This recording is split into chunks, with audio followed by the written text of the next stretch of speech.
Warning: Copyright disclaimer under Section 107 of the Copyright Act 1976, allowance is made for fair use for purposes such as criticism, comment, news reporting, teaching, scholarship, and research.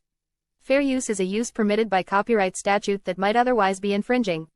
Nonprofit, educational, or personal use tips the balance in favor of fair use. Immigration is not a right guaranteed by the U.S. Constitution to everyone anywhere in the world who thinks they want to come to the United States.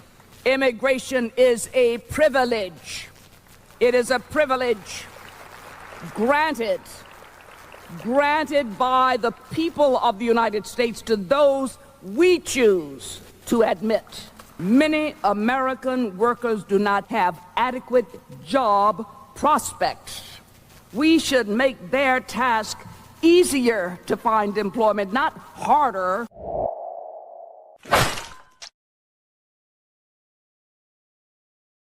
What it do, family and friends? Welcome back to the Church of Black Power. If you're not subscribed, go ahead and hit that subscribe button along with the notification bell so you can be notified whenever videos like this drop. Please make sure you're hitting that like and share button so we can beat up the algorithm. Make sure we get this message out to the ears that need to hear. And if you have not done so yet, please click the link in the description. Go to change.org and put your signature on the petition for reparations.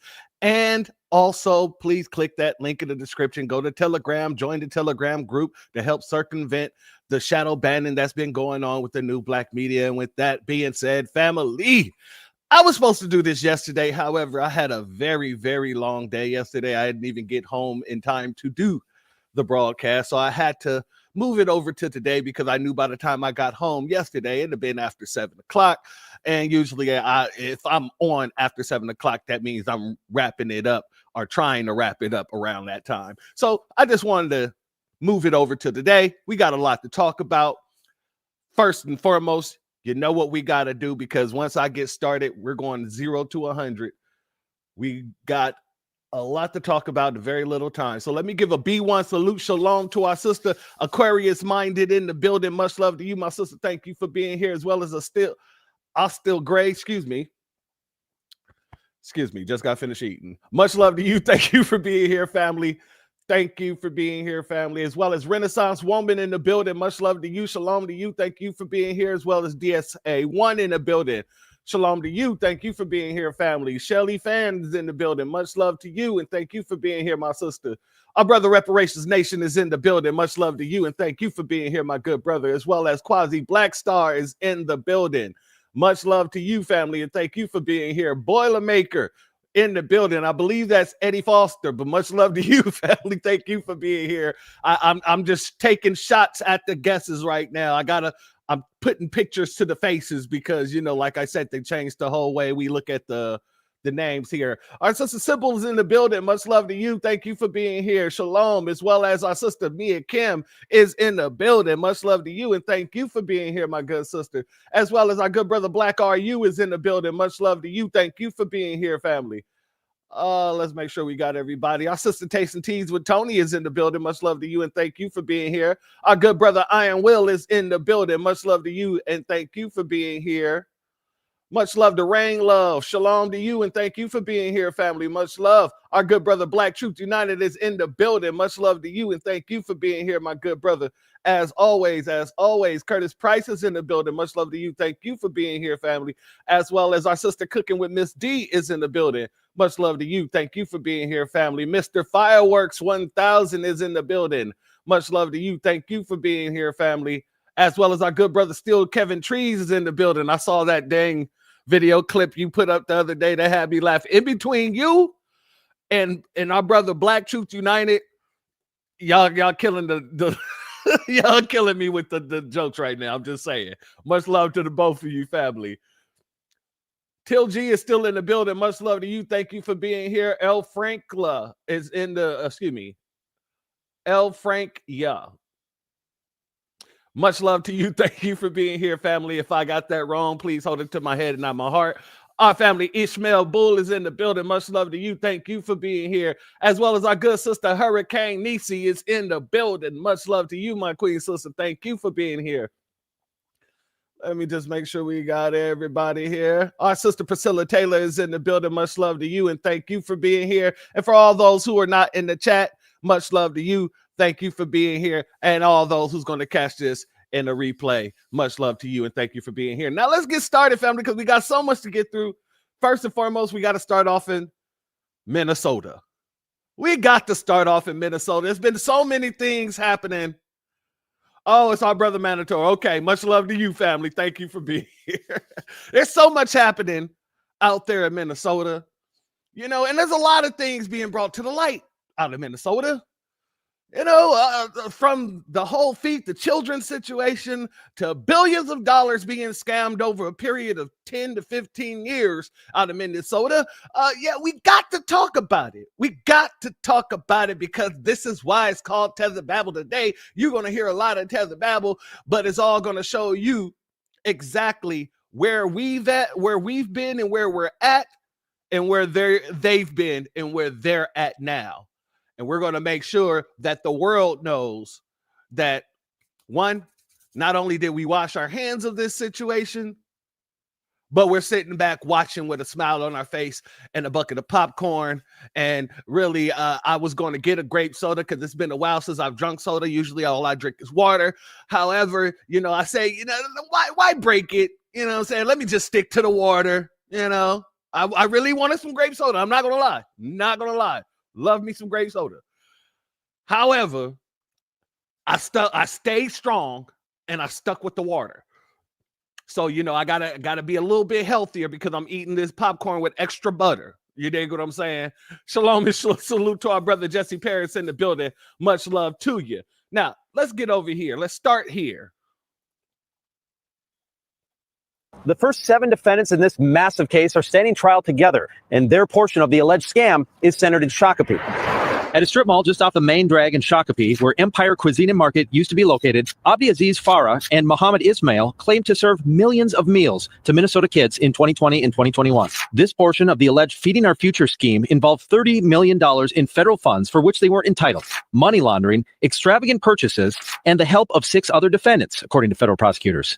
Like many of the anecdotes made public in the $250 million Feeding Our Future case, some of the things the defendants in this first trial are accused of doing border on absurd. Prosecutors say the defendants claim to be serving meals to kids in places that make no sense, such as this big parking lot in Shakopee, or in derelict commercial spaces like this. According to court documents, the defendants created sham meal count sheets and phony attendance rosters with children names such as Man Sincere, Ron Donald, or even John Doe, names the Shakopee School District is expected to testify don't exist in their schools.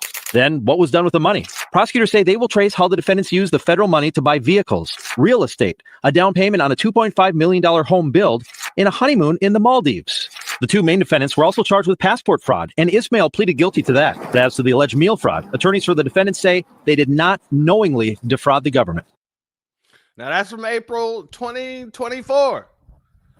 And it got a lot deeper since then, family. A lot deeper. Shout out to our good brother, Black Truth United. Thank you for your Cashapp donation, my brother. Your donation is blessed tenfold, and I appreciate your contribution as always, my good brother. And also, let me give a B1 salute and a shalom to our brother, Cool Keezy in the building.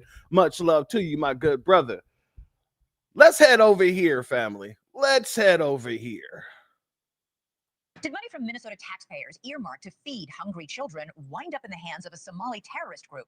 The allegations center around a massive welfare fraud case being brought in Minnesota. A 78th defendant was charged just today. And now reports are coming out that some of the stolen money may have wound up in the hands of Al-Shabaab, a Somali-based terror group.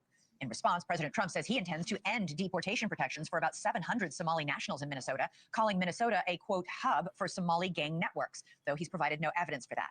So what are the facts on the ground? Investigative correspondent Rich McHugh is at the federal courthouse in Minneapolis, Minnesota for us tonight. Rich, what are you learning? Hi, Elizabeth. Well, we're at the federal courthouse where that 78th indictment came down just a few hours ago. All of it tied to Feeding Our Future. That's the corrupt nonprofit at the center of all of this fraud.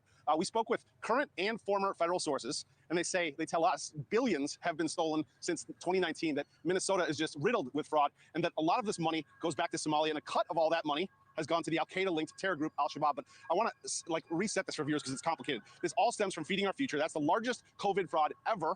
These criminals opened more than 200 federal child nutrition program sites throughout Minnesota, and sites lied, claimed to be serving meals to thousands of children a day. They created fake attendance rosters, fake invoices, and the government reimbursed them. David Gaither, he's a former state senator here. He saw this firsthand.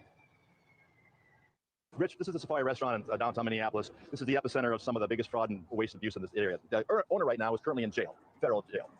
This restaurant, which seats about 35, supposedly served 18,000 plus meals a day. A day? A day for 7 months. 18,000 plus. Now, Minnesota Rep. Ilhan Omar, she was a fixture at this restaurant, the Safari, during her run for office. I think we have a photo of her at the restaurant with her supporters in 2018. Feeding Our Future, that's that corrupt nonprofit. It was the epicenter of it, but others spawned from it. There were home relocation services, child autism. They were bilking $399 million in services fraud in 2023 alone. To date, 86 people have been indicted and counting. Federal authorities tell News Nation 79 of them are of Somali descent. We've been holding accountable those that are the perpetrators of the crime. We are not holding accountable those that created the opportunity to have those folks do what they did. And that would be? The policymaker, the attorney general, and the administration. Now, federal sources that we've spoken to, several of them, said the same thing to me, Elizabeth. They say there's a saying in the Somali community here that when it rains in Minneapolis, umbrellas go up in Mogadishu. That just about sums it up. Back to you. Wow, almost 100 people charged in this scheme so far. Rich McHugh reporting in Minneapolis. Thanks so much. Family, they were taking the stolen funds, purchasing homes, purchasing cars. But even worse than that, it's bad enough that you're just frivolously spending money that's supposed to go to children. But even worse than that, you're sending that money over to terrorist groups and organizations. Oh yeah, they should be locked up. They should be all the way under the jail. There shouldn't even be a question about it. But we're going to see here today that there's several questions about it. And, you know, Torian talks about Operation Protect the White Boy, Protect the White Woman. We're going to see in Minnesota here, you know, there's been a Operation Protect the Somalian for a while, and nobody's been saying anything about it.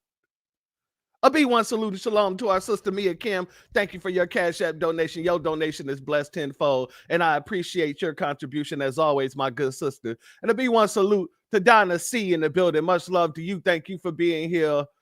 Guillory, I hope I said that right. Much love to you.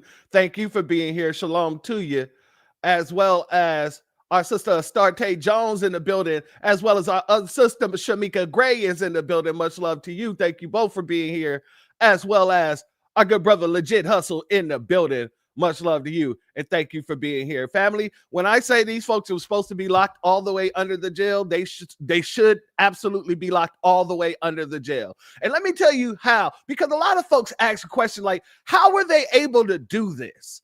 I get that it was COVID. I get that there was funds being allocated for these type of programs, but when you really start to dig a little bit deeper into the program, you end up finding out that not only were these funds being allocated to these programs, but these funds were actually stopped at one point because of the fact that they thought that things were kind of weird. This kind of iffy. Why, if you know, we don't even have this many children in Minnesota. We don't have this many children. Why the hell am I being told that y'all feeding 1.5 million children or more? Why are we being charged millions upon billions of dollars in reimbursements if there's really nothing to show for it? And when you look at the answer to that question, you'll find that it is so egregious that you would never want to have contact with these people ever again. These folks not only used the black card. Oh, yeah, no. The same people that said we blamed the Nabisco too much. The same people that says that we're over here blaming the white man for everything. As soon as it came out that these folks was doing some shady shit behind the backgrounds, their first go-to was, oh, this is racism. It's because we're black. It's because we're black. And if you don't continue the funding, we're going to make sure everybody knows how racist you guys are. So essentially what ended up happening is these folks scared the state, scared the federal, quote unquote, federal government into continuing the funding, even though there was questions about what was going on. And when I say they scared them with the black card, I don't even understand how that is even possible, because foundational Black Americans, we've been calling these folks out for the longest. We've been pulling the black card on these folks for the longest. So this goes to show that they're willing to do more for a bunch of people who are not from this country who pulls the black card than the people who actually just built the foundation of the country and made Black what it is today.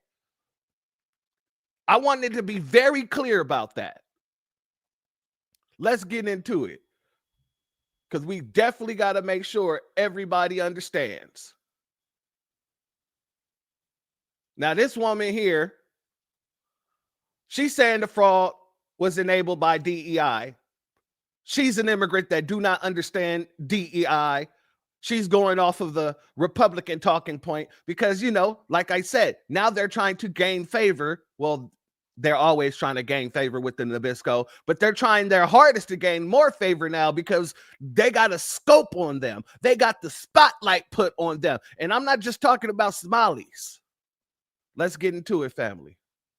The $1 billion welfare fraud scandal in Minnesota was enabled by DEI. Let me explain. Between 2020 and now, federal prosecutors say that more than $1 billion was stolen from Minnesota's social service programs and funneled to fraudulent nonprofits like Feeding Our Future. These organizations claim services for tens of thousands of children who didn't exist. Instead, taxpayer dollars went to funding luxury houses, high-end cars, jewelry, overseas real estate projects, and worst of all, Al-Shabaab, an Islamist terrorist group in Somalia. Now, new reporting shows that the Minnesota Department of Education officials noticed red flags early. They questioned invoices that made no mathematical sense. They noticed new feeding centers were registered in strip malls that were basically empty. They saw providers claiming to serve more meals than there were children living in entire zip codes. And every time they tried to investigate, they were hit with the same accusation. If you expose this, it's racist. That's because Feeding Our Future was run by American citizens of Somali heritage. When the state began scrutinizing their applications, the organization filed a discrimination complaint with the Minnesota Department of Human Rights and later sued the Department of Education, accusing it of racial bias and discrimination. Feeding Our Future weaponized DEI by telling the Minnesota Department of Education that failing to promptly approve new applicants from minority-owned businesses would result in a lawsuit featuring accusations of racism that would be sprawled across the news. In the post-George Floyd climate, that threat carried enormous political power. So agencies backed off, approvals kept flowing, and the fraud exploded. Most of the people charged in this fraud are a tiny fraction of Minnesota's Somali community, which is now stuck with the stigma created by a small group of offenders and a state government too scared to enforce basic rules. Minnesota is now shutting down programs, launching audits, and trying to rebuild oversight that should never have collapsed in the first place. What happened wasn't just fraud. It was fraud that thrived because people put the desire to prop up diversity, equity, and inclusion over reality. And in the end, the taxpayers and residents of Minnesota are the real losers. Family, I gotta admit something. I said she didn't understand DEI. I gotta admit, I might be wrong there. Because when you look at how they use DEI, it went to what? Nabisco women first. Then it went to the LGBTQ. And then it went to the immigrants. So when she said this happened because of DEI, I'll have to give her flowers on that one. Not too many, maybe one rose. Because after thinking about that for a hot second, yeah, she might just be correct there. Let me give a B1 salute to our brother Antithesis in the building. Much love to you, as well as Armand in the building. Much love to you. Thank you both for being here, family. I want to continue here. Let's go here. So apparently the Somali crew called Feeding Our Future was able to steal $250 million just by threatening Minnesota officials that they were going to call them racist if they didn't keep the cash flowing. And it worked? You know what? I'm just going to go ahead and tell you what it is. America has turned into a bunch of PUSSYs. You mean to tell me you let these people extort you for $250 million in 1 year because they threatened to call you a bunch of names? Are you for real? Whatever happened to sticks and stones? May break my bones, but names, whatever. Listen, let me tell you something. You so busy trying not to be the bad guy, you don't want to be the villain so bad that the pendulum has stretched and swung too far to the other side. And that is the problem. No, my sister, I have to interject there. It's not that they're so afraid of being called a name. They're called names all the time. It's not that they're too afraid to be the villain. They're the villain all the time. They're the villain when it comes down to us. They're the villain when it comes down to our reparations. They're the villain when it comes down to our transformative Black agenda, an anti-Black hate crime bill. They're the villain when it comes to us. So that was a deliberate decision they made. And remember, the funds was given by Congress. So that means it had to pass the House and the Senate. And who was in office at that time? The Democrats had the House, the Senate, and the damn presidency. And what could have happened is they could have gave us everything that we needed. They could have provided everything that the foundational Black community was needing at that point in time. Instead of doing so, what they did was more egregious by saying, yeah, we're just going to give it to these Somalis over here. And we're not going to have any real proper oversight on what's going to happen with the funds after we give it to the Somalis. So yeah, let's be very clear. It ain't the fact that they're afraid to be the villain. They're not afraid to be the villain when it comes to us. It's because they are basically, you might as well say, a party of immigrants at this point in time. They're more willing to do for people who will never claim Black, who have never claimed Black until it's beneficial to them. They're allowing these folks to basically dictate where funds are going when it should be put into our pockets. I just have to make that caveat right there. I had to interject because, yeah, it's not about being afraid to be the victim. It's being selective of who you're going to be victimizing. Let's continue. Before we do, shout out to our brother Drew Laston in the building. Much love to you, my good brother. Thank you for your Cash App donation. Your donation is blessed tenfold, and I appreciate your contribution as always, my brother. Spit that fire. You already know we got a lot more to go. So let's get into it. That's the problem. You don't went from, well, you know, this is the land of the free, and then the people can come and get the American dream, to the American people are paying taxes, so we have to pay for everything, including our own thoughts. And you let these people come in here and tell you what you're going to do, or they're going to tattletale on you. Man, y'all tripping. You better get your head out your ass, America. I'm telling you. I'm telling you. Listen, this is what it is. If you don't like it here, if America is racist, if America is all these different things, you are more than welcome to go back to either where you came from, or you can go back, or you can go to another country that you think is going to treat you better. It's not a big deal. Get the fuck out. You don't have to stay here, or what the hell is we doing over here? So you mean to tell me we got veterans on the street living homeless? What is beeping on this thing here? We got veterans on the street living homeless, but you're going to give $250 million to a bunch of people that's not supposed to be here? Man, we got to get this shit straightened out, and we got to do it right away. I'm sick of this shit. Now, shout out to that sister for that last part, though. That's absolutely facts.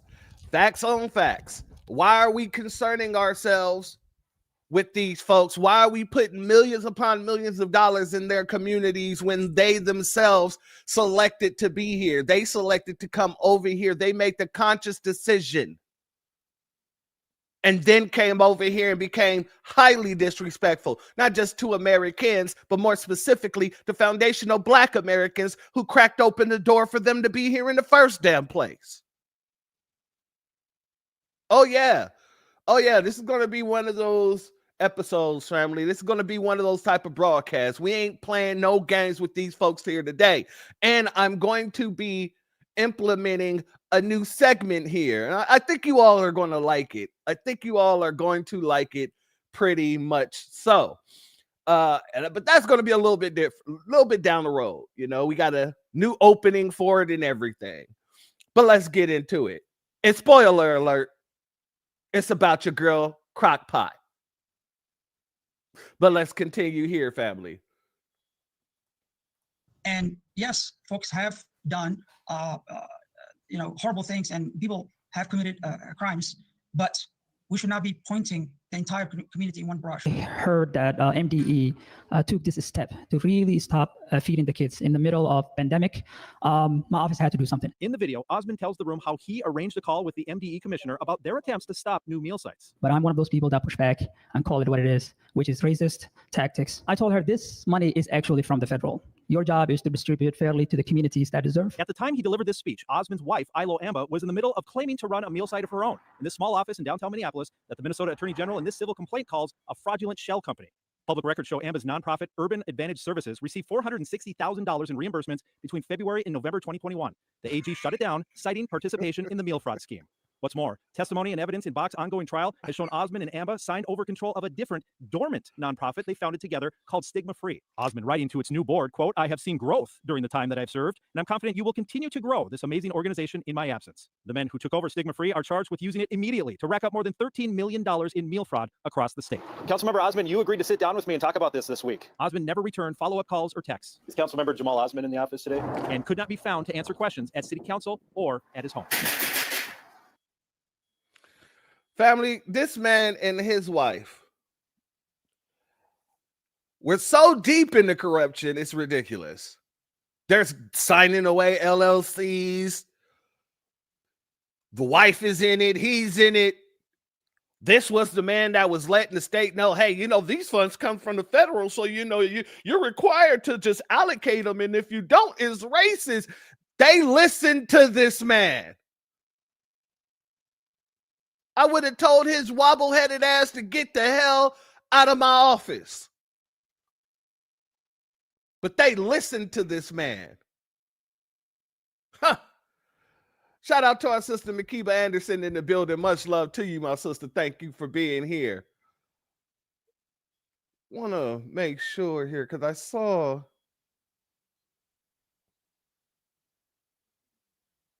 Ballura Johnson, thank you for being here as well, family. Much love to you. I hope I pronounced your name correctly. If I didn't, put the right pronunciation in the chat for me, please. Let's continue here. These folks, like I said, these folks were deep in it. So deep in it that they started having conversations about it in Minnesota. They're bringing the situation to the floor. And you got your Democrats who are sitting there basically, you know, every second this man is even bringing any type of information, there's a point of order. There's a point of order. There's a point of order.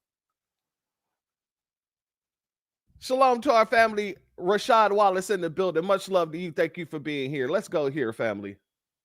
Recently released audio recordings reveal conversations that happened between the Attorney General and individuals who were later implicated and in some cases convicted in the Feeding Our Future scandal. Did y'all get that? They were in cahoots with the Attorney General of Minnesota. The Attorney General. Let's go back. Recently released audio recordings reveal conversations that happened between the Attorney General and individuals who were later implicated and in some cases convicted in the Feeding Our Future scandal. In those recordings, the Attorney General... Point of order, Mr. Speaker. State your point of order. Since 124, paragraph 1, in debate, members must confine remarks to questions of the body and avoid personalities. The debate here is not any individual. It is the policy and the amendment. Representative Niska. Thank you, Mr. Speaker. The Attorney General was asked in those recordings to use his authority to protect businesses under investigation for wrongdoing, and rather than distance himself or remain neutral to allow the legal process to unfold, he responded in those recordings, "Of course, I'm here to help." Mr. Speaker, point of parliamentary inquiry. State your point of parliamentary inquiry. Mr. Speaker, there was a point of order, and I didn't hear a ruling or any resolution of the point of order. Was there a resolution to it? I'll remind the body that there was no ruling made by the Speaker as to the point of order that was just stated. Representative Niska. Thank you, Mr. Speaker. The Attorney General in those recordings even urged the individuals, let's go fight these people. He was offered campaign contributions during that meeting, contributions that he later accepted. The release of those audio recordings raises questions about what's going on in the Attorney General's office that go directly to the need to pass the legislation that we had previously debated, House File 20. Although he has insisted that nothing came of the meeting, his office blocks disclosure of closed investigative data. Since 124. The A11 will help ensure that what happens behind closed doors in the Attorney General's office sees the light of day. We can protect people's privacy while shining a light on what the Attorney General's office is doing, who is influencing that office, whether it's those under criminal investigation, nonprofits, corporations, or billionaires with political agendas, because Minnesotans have a right to know when their Attorney General's office is working with them. Minnesotans have a right to know whether the Attorney General is telling the truth, that nothing came of that meeting. That's why the A11 is so important. Family, when you have a scandal so big that you got people like the Attorney General involved with it, you need to really look at the situation behind the scenes. Everybody in Minnesota, in the executive branches of Minnesota, needs to be investigated. And when I say needs to be investigated, it should be 100% the requirement at this time. Anybody who held office during that time. As our sister said, palms were being greased. Palms were being greased. Let's be very clear about that.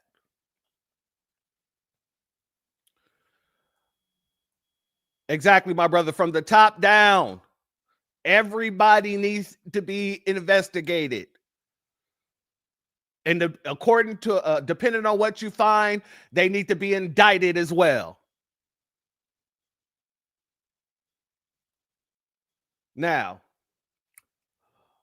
Ilhan Omar was asked about this. And you know what she blamed? She didn't blame the people. She did not blame the people whatsoever. You know what she did blame, though? She blamed us for the most part. She blamed Congress. She blamed everybody except the people who participated within the scam itself. Let's go here, family.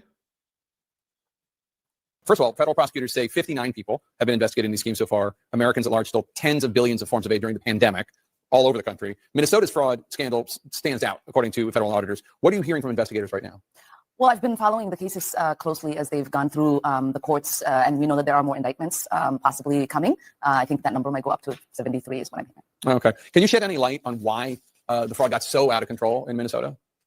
I think what happened is that, you know, when you have these kind of new programs that are designed to help people, you're oftentimes relying on third parties to be able to facilitate. And I just think that a lot of the COVID programs that were set up, they were set up so quickly that a lot of the guardrails did not get created. Now, obviously, whatever the ethnic group, the actions of a few dozen should not impugn an entire community of thousands of people. Really? That's not what y'all say when you're talking about foundational Black Americans now, is it? No, no, no. We're not going to have that. Oh, the actions of a few don't weigh on the actions of all. No, no, no, no, no, no. Because when you got these Republicans running around here trying to put all the crime stats on Black Americans, we don't hear any of this type of talk. We don't hear the actions of a few does not weigh on the many. No, the hell we don't. Whatsoever. As a matter of fact, it's quite the contrary. You have a lot of these same people, some of these same Somalis, some of these same immigrants sitting there trying to make it seem like, oh yeah, the crime stats is correct, negating the fact that it's only so high because their crime is involved as well. And really, it's not even that high. But if you want to talk about the high in itself, yeah, you got to look at the situation of you guys being here and you guys committing crimes, and it's not being disaggregated data. They're just tossing you in the boat with us.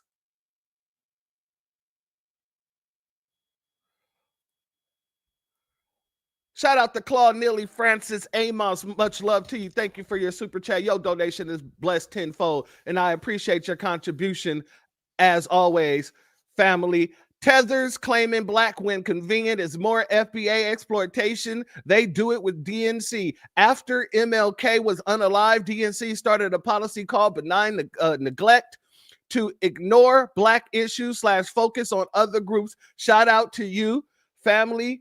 You are speaking nothing but facts. As a matter of fact, I should have saved this comment for when we get to that segment, because we're going to talk about that too, my good brother. So much love to you, and thank you for this comment, because it is right on point. Oh, 1 Timothy 6:10. Yeah, for the love of money is the root of all evil. Eager for money, have wandered from the faith, and pierced thyself with many griefs. And yes, absolutely. and watch how the love of money turn these folks back home. Turn them back into nomads. Turn them back to people who must get on that flight and, you know, go deal with their situations at home. Let's continue, family. So while she was sitting here trying to make it seem like it was about everything else except for the people who actually was participating in these damn scams, the damn schemes, the damn things, the shenanigans, the chicanery, and all this other stuff, she wasn't the first person to do so. Remember, I told you at the beginning of this broadcast that apparently Minnesota has been participating in Protect the Somalian for a long, long time. So this not being the first time that she's done this either. Oh yeah. No. We're gonna let's do a little flashback, family. Let's do a flashback when she first got elected into office. Sentencing for 9 Somali American men is set for next week in Minneapolis, but a newly elected official is asking for leniency. Minnesota Representative-elect Ilhan Omar wrote a letter to the judge asking for compassion instead of decades of prison time. Fox 9's Karen Scullin joins us now with what she had to say to. Now, family, these men were working and trying to get in contact with ISIS, a known terrorist group. And instead of these people going away for years, for decades, for a lifetime, you had Ilhan Omar sending letters asking the judge for compassion for a group of people who were trying to participate within a terrorist organization. You can't make this up. But let's continue. For 9 Somali American men is set for next week in Minneapolis, but a newly elected official is asking for leniency. Minnesota Representative-elect Ilhan Omar wrote a letter to the judge asking for compassion instead of decades of prison time. Fox 9's Karen Scullin joins us now with what she had to say to defense attorneys and U.S. Attorney Andy Lugar. Karen? Well, defense attorneys are asking for leniency, but so are several others who filed letters to the judge on behalf of the defendants. But U.S. prosecutors responded tonight with strong arguments why all of them should, in fact, receive the recommended sentence. Election night was just 2 days ago, but it seems Minnesota Representative-elect Ilhan Omar may have already made her first move as an elected official. In a letter signed November 8th, Omar asks a U.S. district judge for compassion when sentencing 9 Minnesota Somali American men convicted of trying to join the terrorist group ISIS. She says the best deterrent to fanaticism is a system of compassion. We must alter our attitude and approach if we truly want to affect change. We should refocus our efforts on inclusion and rehabilitation. But she's not the only one. 13 letters, including one from the dean of students at Minneapolis Public Schools, were also sent to the judge asking for leniency. Osman Sheikh Yusuf says, "I truly am honored to call Abdi Rahman my friend, and I hope that good things happen to this wonderful young man who totally deserves a second chance in life." But she's calling terrorists her friends. Her friends, ladies and gentlemen. And this person is sitting in office as a representative. That should have been enough to negate her election off the back. Off the back, that should have been enough to negate her election. But let's continue. those letters and defense attorneys' request for a lighter sentence might not be enough to convince a judge. U.S. Attorney Andy Lugar has filed a response arguing against any lightened sentence. As to the defense claims, some of the men were immature and were therefore impulsive. He says there was nothing impulsive about the defendant's decision to continue to try and reach Syria, despite the FBI's numerous attempts to stop them. So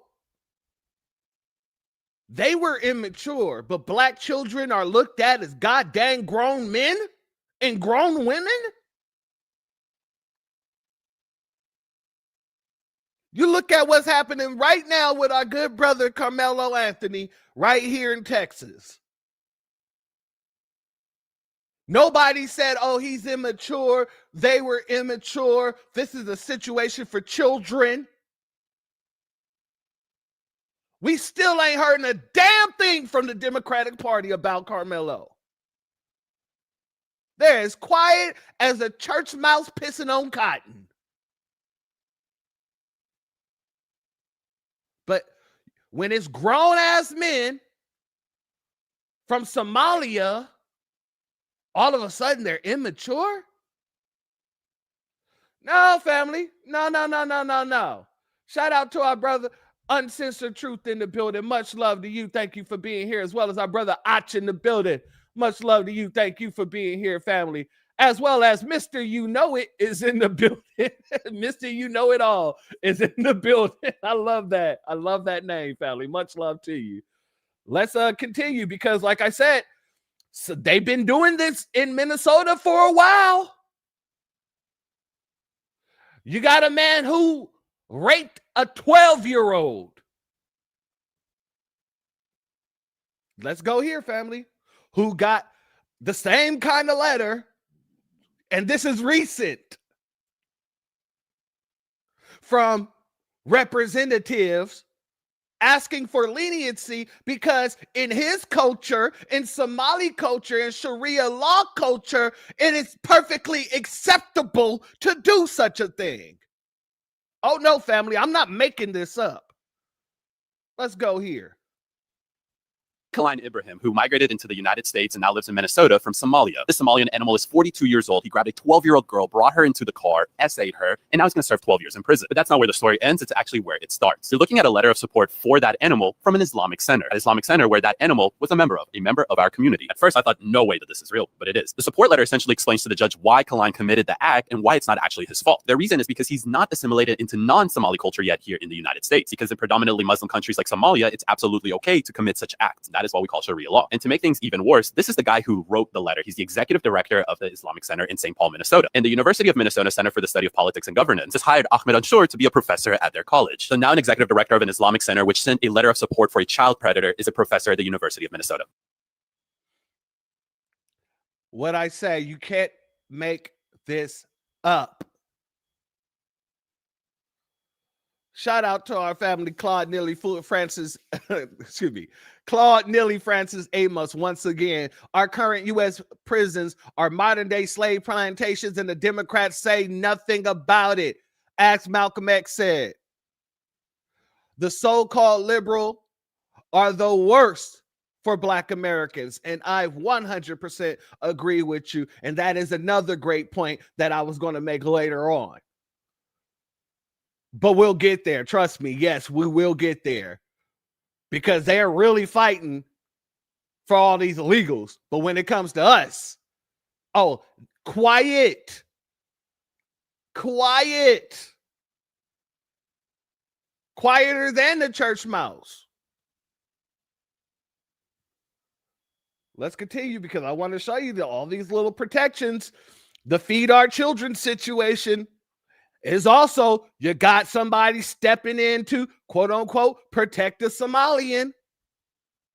And this time, it's a sitting judge. Oh, yeah. This is another situation.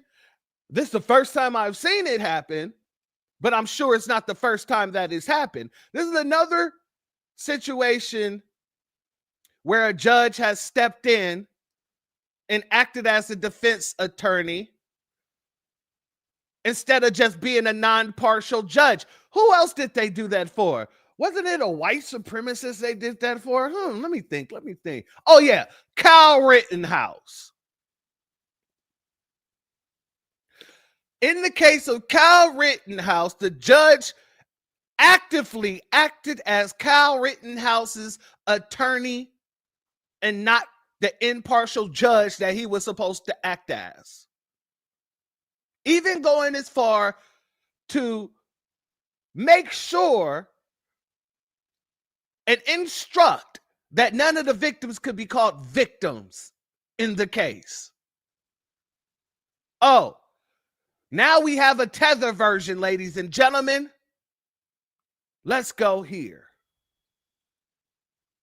Was the same as most Minnesotans. I was outraged. We've been dealing with this fraud for a long time. She acknowledges in her order that fraud was rampant in this case, and it was clearly out of control. She couldn't believe the level to which fraud was allowed to be able to be perpetrated. And then it comes to bear that she lets him off because she felt as though somebody else should have been to blame that wasn't the owner of the company. Judicial reform is needed in Minnesota. That is definitely true. But the judge absolutely was acting outside of her authority to do this. It's being already brought to the Minnesota Court of Appeals. So the Attorney General's office is appealing it, and I'm sure they're going to win on appeal. I'm not an attorney, but the precedent that she used was outrageous, and she applied it far wider than the law actually allows. At one point, she argued it because in many of the instances of fraud where a check was written, the defendant claims to have been in Bemidji, which is far northern Minnesota, hundreds of, or at least 100 miles away from where the fraud was physically taking place, as if computers don't exist or whatever. And she claims that because he was so far detached from the business, he didn't credibly know that the fraud was happening, which is of course insane, right? He cashed $1 million worth of checks within like a 9-month period to his bank account. And to her answer to that is that a business owner is rightfully, or it is normal for a business owner to expect to make good money off of their investment and in their business.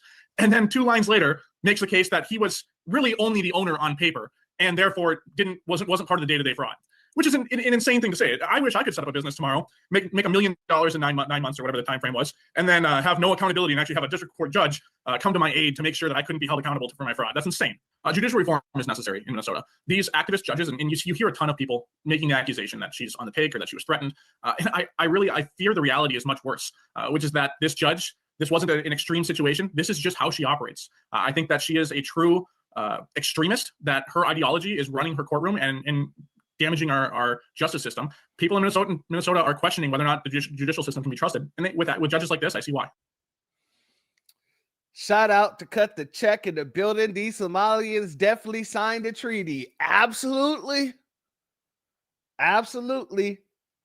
Shalom to our family on Leah's in the building. Much love to you. And also, let me give a B1 salute and shalom to Don Miguel Enterprise LLC. Thank you for your Cash App donation, family. Your donation is blessed tenfold, and I appreciate your contribution, good family.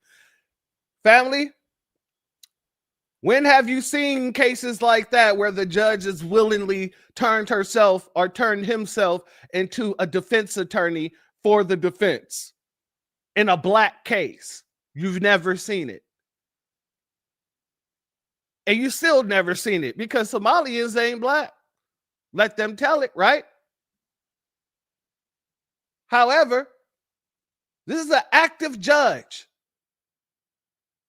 doing or stepping outside of the guidelines that she has a perimeter around. You're not allowed to do such things. Oh, but you're Nabisco and you say so, in the very same way the whole situation with Kyle Rittenhouse was, I'm Nabisco and I say so. In the very same way, and what was it? One of our family put it in the chat. The Amber Geiger, thank you. That case right there, shout out to you, Armand. That case right there was I'm Nabisco and I say so. And the judge wasn't even a Nabisco at the time.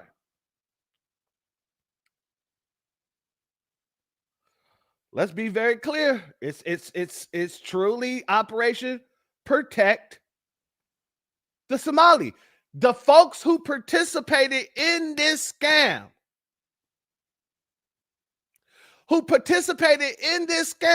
their properties haven't even been seized. They're supposed to be seized, but they have not been seized yet.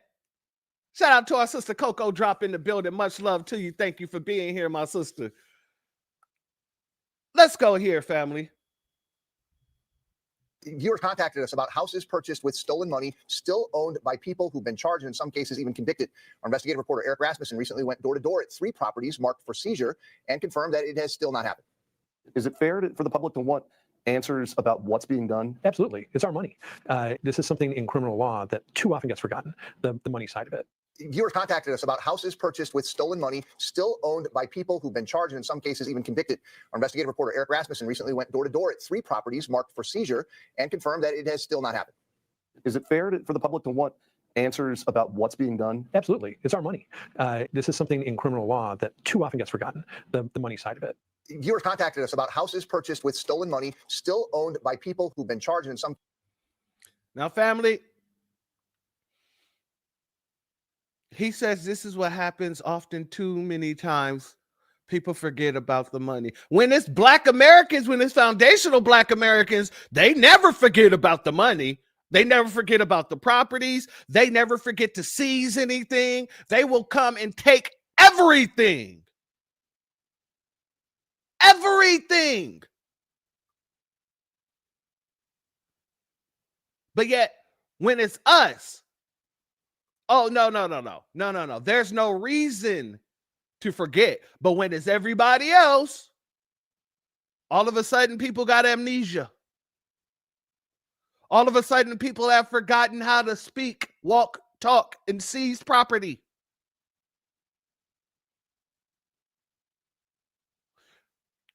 This is why it's important to call all this out. The real criminals, they're not really being treated like criminals. But they make sure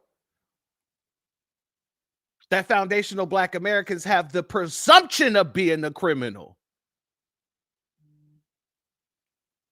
Then they make sure that they are convicted as criminals. And then they make sure to take everything that's tied to that so-called quote-unquote criminality.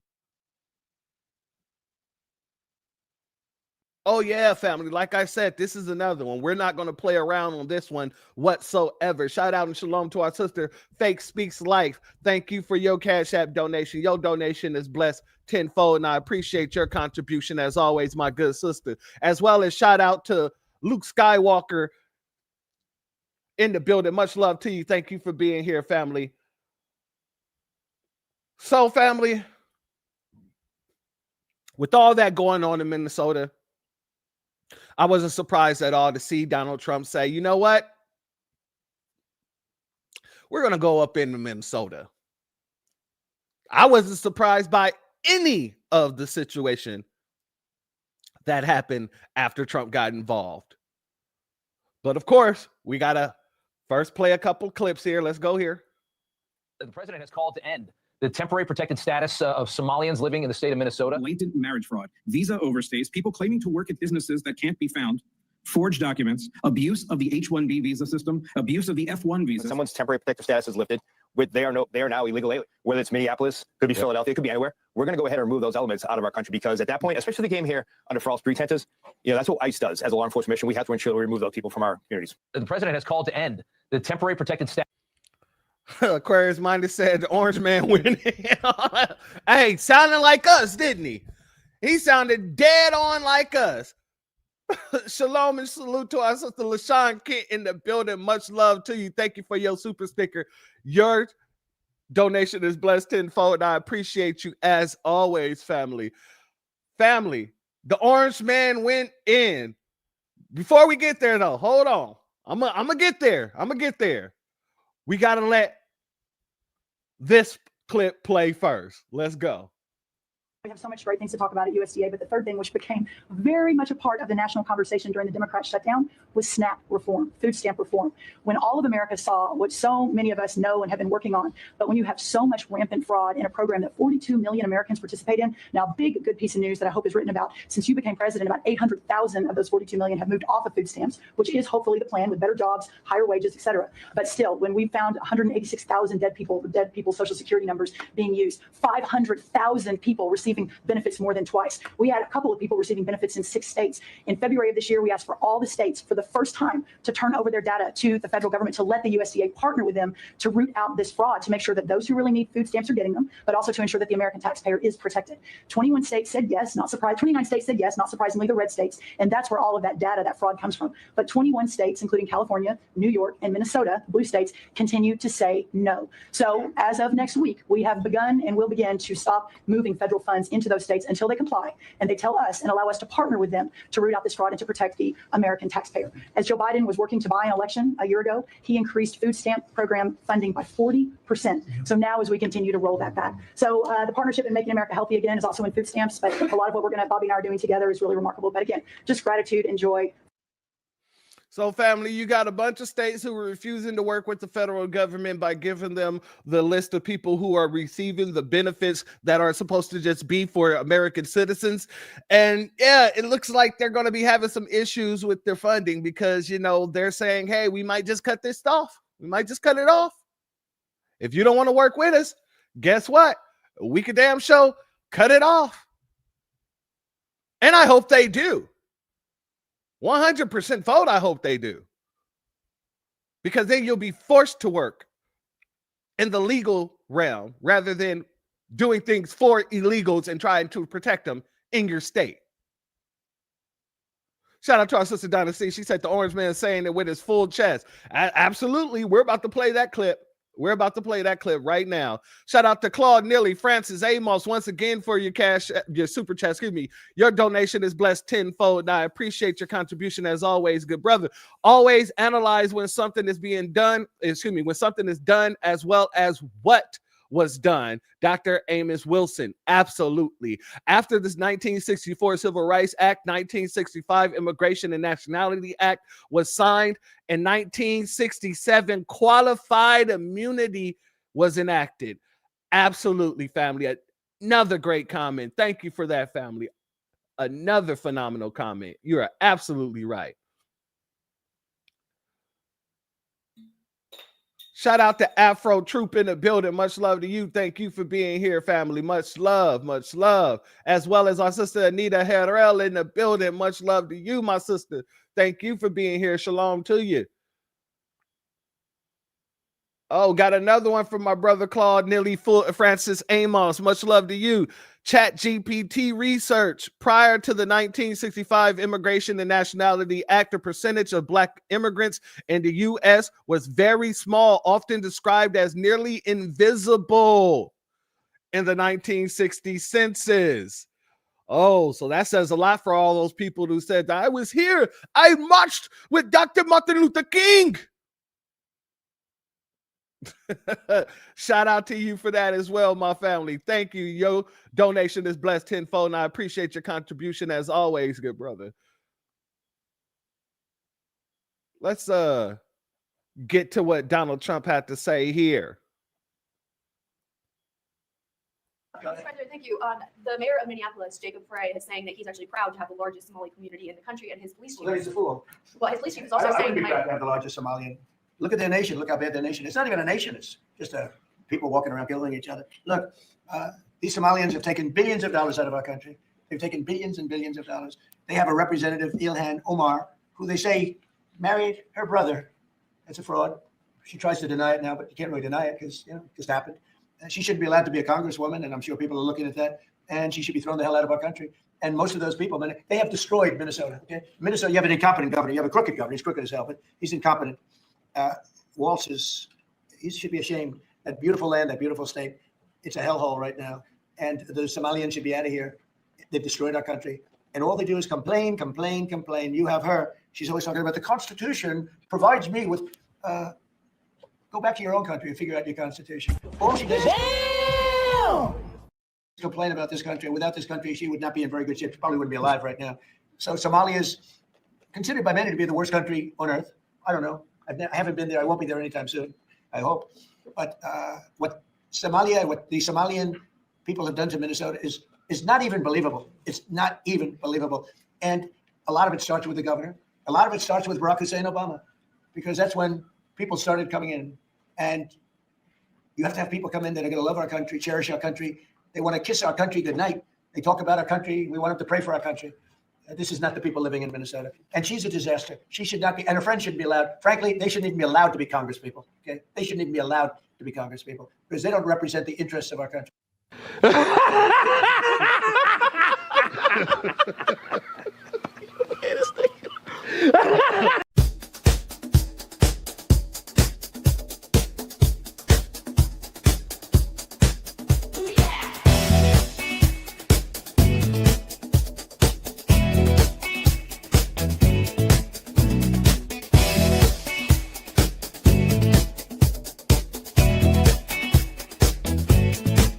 I see you whispering about me.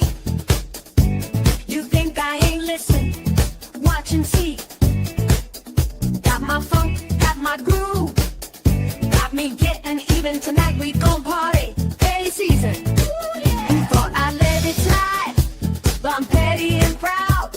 Flexing on the dance floor, showing out in the crowd.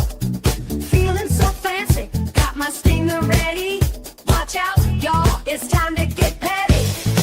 Watch out, get petty, don't you fret it. Gonna serve it up, nice and sweaty. Keep it funky, keep it steady. Hey,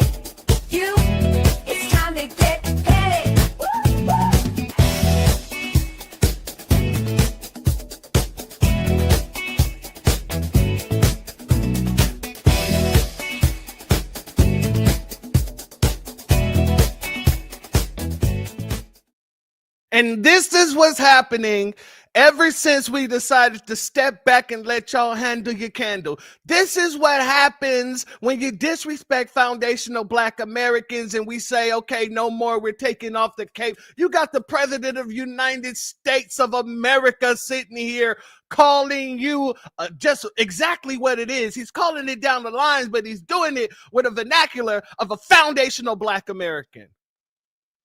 Oh yeah, you thought you was just going to be able to come over here and disrespect us. You thought you was just going to be able to pop into our spaces, hold mock slave auctions and things like that, disrespecting our lineage, heritage, and culture, and think that it was just going to go smoothly for you? No, ABK is all the way up, and y'all are catching hell right now because of the choices and decisions that you made.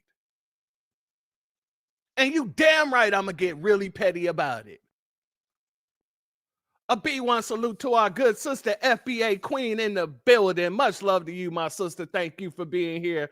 As well as Swizzy's Playhouse in the building. Much love to you. Thank you for being here. And our good brother, Christopher Ellis, is in the building. Shout out to you. Thank you for being here. And thank you for your super chat. Your donation is blessed tenfold. I appreciate your contribution as always, my good brother. Family, what they thought was going to happen.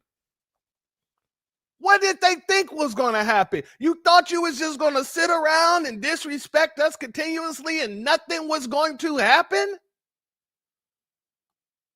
If you didn't watch the election in 2024 and noticed then that Trump and the Republican Party has been paying attention to foundational Black Americans and taking our talking points, and not just that, Trump came back around and told y'all, we're going to start looking at the social media accounts of these people. Because if you're disrespecting Americans, we don't want you here. You ain't think none of that was going to just flow onto you? You couldn't soak up the game right then and there? You didn't pull a Nadine and apologize and just kept your mouth closed? No, you didn't. And now you're going to be smitted by the good fellas and ladies over at ICE.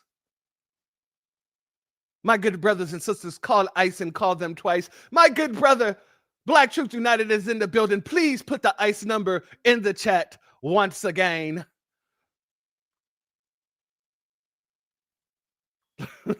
Let's continue, family. Because they wanted us to get all upside down about what Trump had to say. And the truth of the matter is, we're sitting here saying, actually, we agree. We agree with what he said. To be honest, he's taking stuff from us. He's taking our talking points. You think you can then run to us now and say, hey, look how racist he's being. No, we told you the same damn thing. Take your ass home and go fix your country since you have a problem with us here in America. And not just because you have a problem with us here in America, because you got people coming over here trying to steal seats from us here in America, to ignore us here in America when we built here in America to make sure you could come here in America. Nah, we ain't having that. So yeah, you ain't about to run over to us like the little engine it could. I think I can. I think I can. I'm convinced the FBA to stand on the side with us. No. You should have been running to your people in your community and calling out your tethers, shutting down your tethers.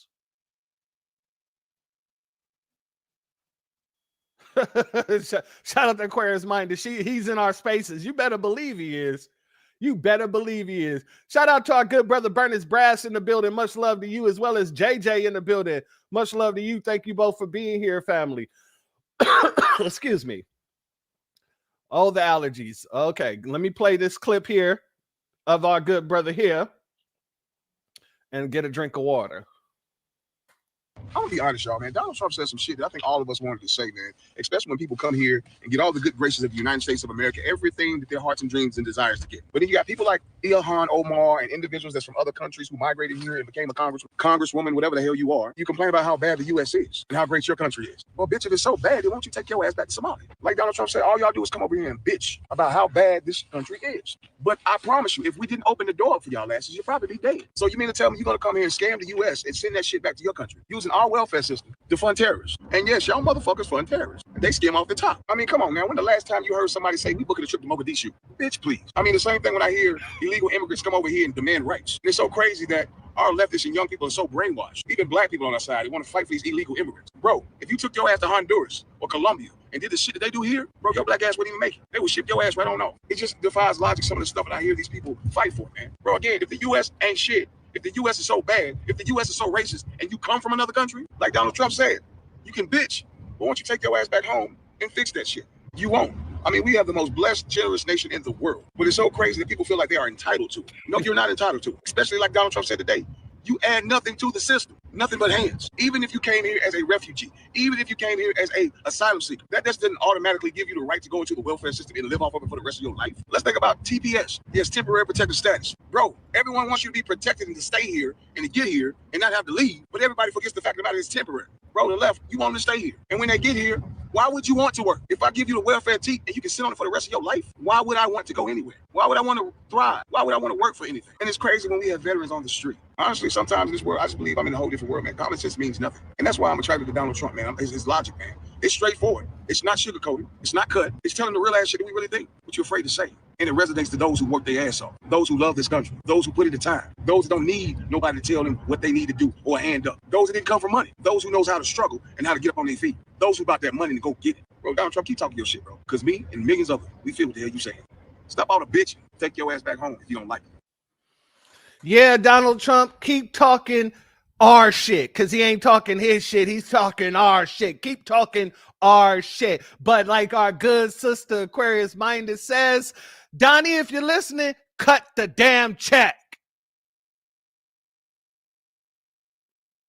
I don't have no problem with you taking any of our talking points and using them. I have no problem with you getting these folks up out of here. But I'm going to need you to go ahead and get that checkbook out. I'm going to need you to go ahead and cut that damn check to the people that actually deserve it, because these folks out there, they've been given a leg up, a leg out, a leg in, a leg over, and we've been sitting here being benign and neglect. Benign and neglected. So I'm going to need you to go ahead and pull out that checkbook expeditiously, of course, and cut that check. Now let's get back into it. Now, also, make sure you have, Christy Nome or whoever else that's in the office. Make sure they're taking notes, because we're going from 0 to 100 real quick. Shout out to our good sister, Brenda Thompson, in the building. Thomas, excuse me. I don't know why every time I say Thompson. That's my sister's last name after she got married, so that's why. But much love to you, my sister Brenda. Thank you for being here, family. Oh yeah, it's going from 0 to 100 at this point in time. So now that they know how everybody's feeling, and they're out here seeing the Nabisco, Mommy and Zeddy saying the same things that we're saying, now they're trying to come to us as if we didn't say it, as if we didn't lead the charge. Oh no. And not just that. They're not just coming to us as if we didn't lead the charge, but they're going to the media. And they went from being non-black to black, bliggity, black, blacker than black. I'm black, y'all, and I'm black, y'all, and I'm bliggity, and I'm black, y'all, and I'm black, y'all, because it's back, y'all. That's what I've heard from all these people. All of a sudden. Shalom and salute to Troy. Much love to you. Thank you for being here, as well as John's son in the building. Much love to you, my good brother. Thank you for being here. Let's go. No. We got to go there. We got to go there. All of a sudden, everybody's bliggity, black. And the base that is attacking our community. We understand that you are here to divide us, to create fear amongst us, and to selectively target the blackest immigrant and Muslim community in this great state. President Trump has had a history of targeting black people long before he ever ran for any office. And we know that the identity of who we are is part of the attack. Notice what he said there. The identity of who we are is part of the attack. He's not the only one, family. Hold on. Shout out to Family Full of G's in this piece. Much love to you. Love the name. Love that name. Let's go here. He's always been a racist, a bigot, a xenophobic, and Islamophobic. We know that he called African nations a shithole in his first administration. We know that when he came down that escalator, he said he was going to stop Muslim immigration into this country. And so it is not surprising that he is going after Black immigrants in this country. And it's certainly not surprising that he's choosing a Black immigrant community that is also Muslim. But what I would like to say is that most of us are citizens. On our passport, it says we are nationals of this country. We love that Minnesota has welcomed us. Many of us have not been settled in Minnesota. We chose it as a home because the Minnesota people and the state is beautiful and very welcoming. And we are going to be here regardless of what the president has to say. I agree. I love the tweet. Why do you think Nancy Mace is targeting you as much as she is? It's an easy clickbait. There is a lot of hate in this country for Muslims. There's a lot of hate in this country for Black people, especially Black women. And there's a lot of hate, severe hate for immigrants. And so I fit the mold. She knows that she can easily raise money and get support for her bigotry from her bigoted, the bigoted people who want to give money to her campaign. But the reality is, in this country, the First Amendment does not only protect speech, it protects the right and liberty for anybody to practice their faith. I do practice the Muslim faith. I am an immigrant. I am proud of both of those things. And I was, of course, born in Somalia, which the president likes to mention. And I'm also proud of my Somali heritage. And that is not something that they can take away from me. And I just want to say, one thing that the president should understand is that you can't impeach a sitting member of Congress. And it is unfortunate that the members of Congress have not educated their uneducated president about how things work in Congress.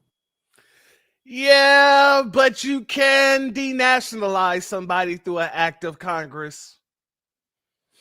Yeah, you can denationalize them, and you can also get them deported. So yeah, if you can't impeach a sitting member of Congress, you can denationalize them and deport them, then they won't be a sitting member of Congress anymore. Am I correct? Just saying. Shout out to our brother Christopher Ellis. He says all of a sudden they want to break out the Public Enemy and X-Clan albums. Facts, brother. Facts. When the facts of the matter is, this is what they really say about being Black. I don't care if I'm the first to say this, but us Somalis are not Black. I don't care if you call me Black. I'm not Black. I'm Somali. And that's it. We are Somalis. We are Cashapp. That's it. You're going to let the white man tell you you're Black and accept it. That's perfectly fine. That's your choice, right? You can run with the identity and say, oh, yeah, I'm Black. Cool. But when you see a motherfucker that tells you, oh, I'm no Black, I'm Somali, don't be mad at us because I know who I am. Feel me? Don't be mad at me because I know who my great-great-great-great-great-great-great-grandfather is. And I can name him by name. So that means I know my identity. I know who I am. I know my lineage. I know my ethnicity. So why would I say I'm Black?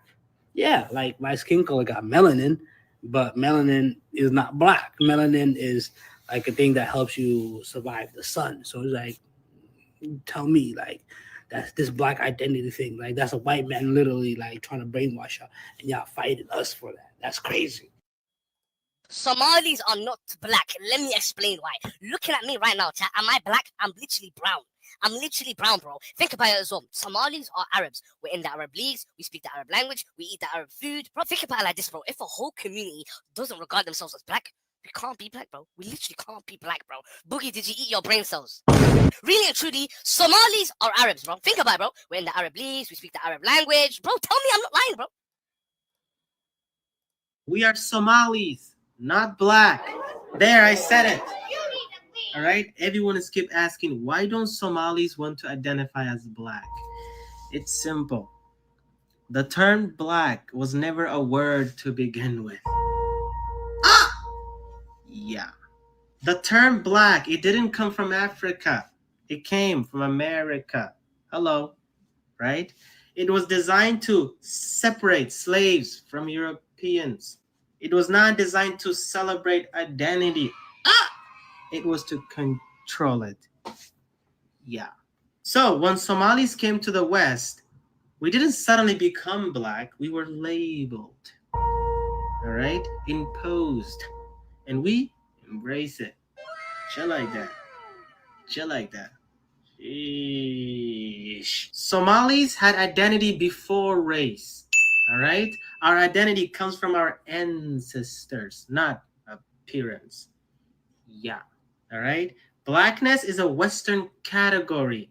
Somalia is a civilization. Big difference. We're Somalis. Chill like that. Chill like that. What's your thoughts on this? My thoughts is you're a dumb mother lover, but you know, it is what it is. Black is a racial category, which means it goes across the world. Racially, yeah, you're black. Ethnically, you're not black. We know that. But you saying, hey, we Somalians because we already had identity before the white man, you wasn't called Somalians. You were named Somalians by the white man. You people are just off your rocker. I don't know what kind of crap you guys are smoking, but it gotta be strong as hell. It got to be strong as hell. Shout out and salute to our sister Classic K in the building. Much love to you. Thank you for being here, as well as to our good brother Tater Man in the building. Much love to you. Thank you for being here, family.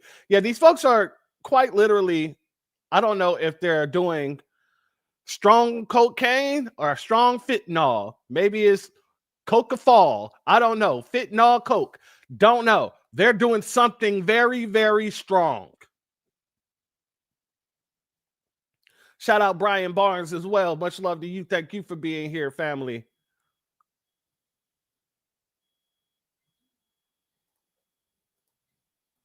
Shout out to Giselle. I hope I said that right.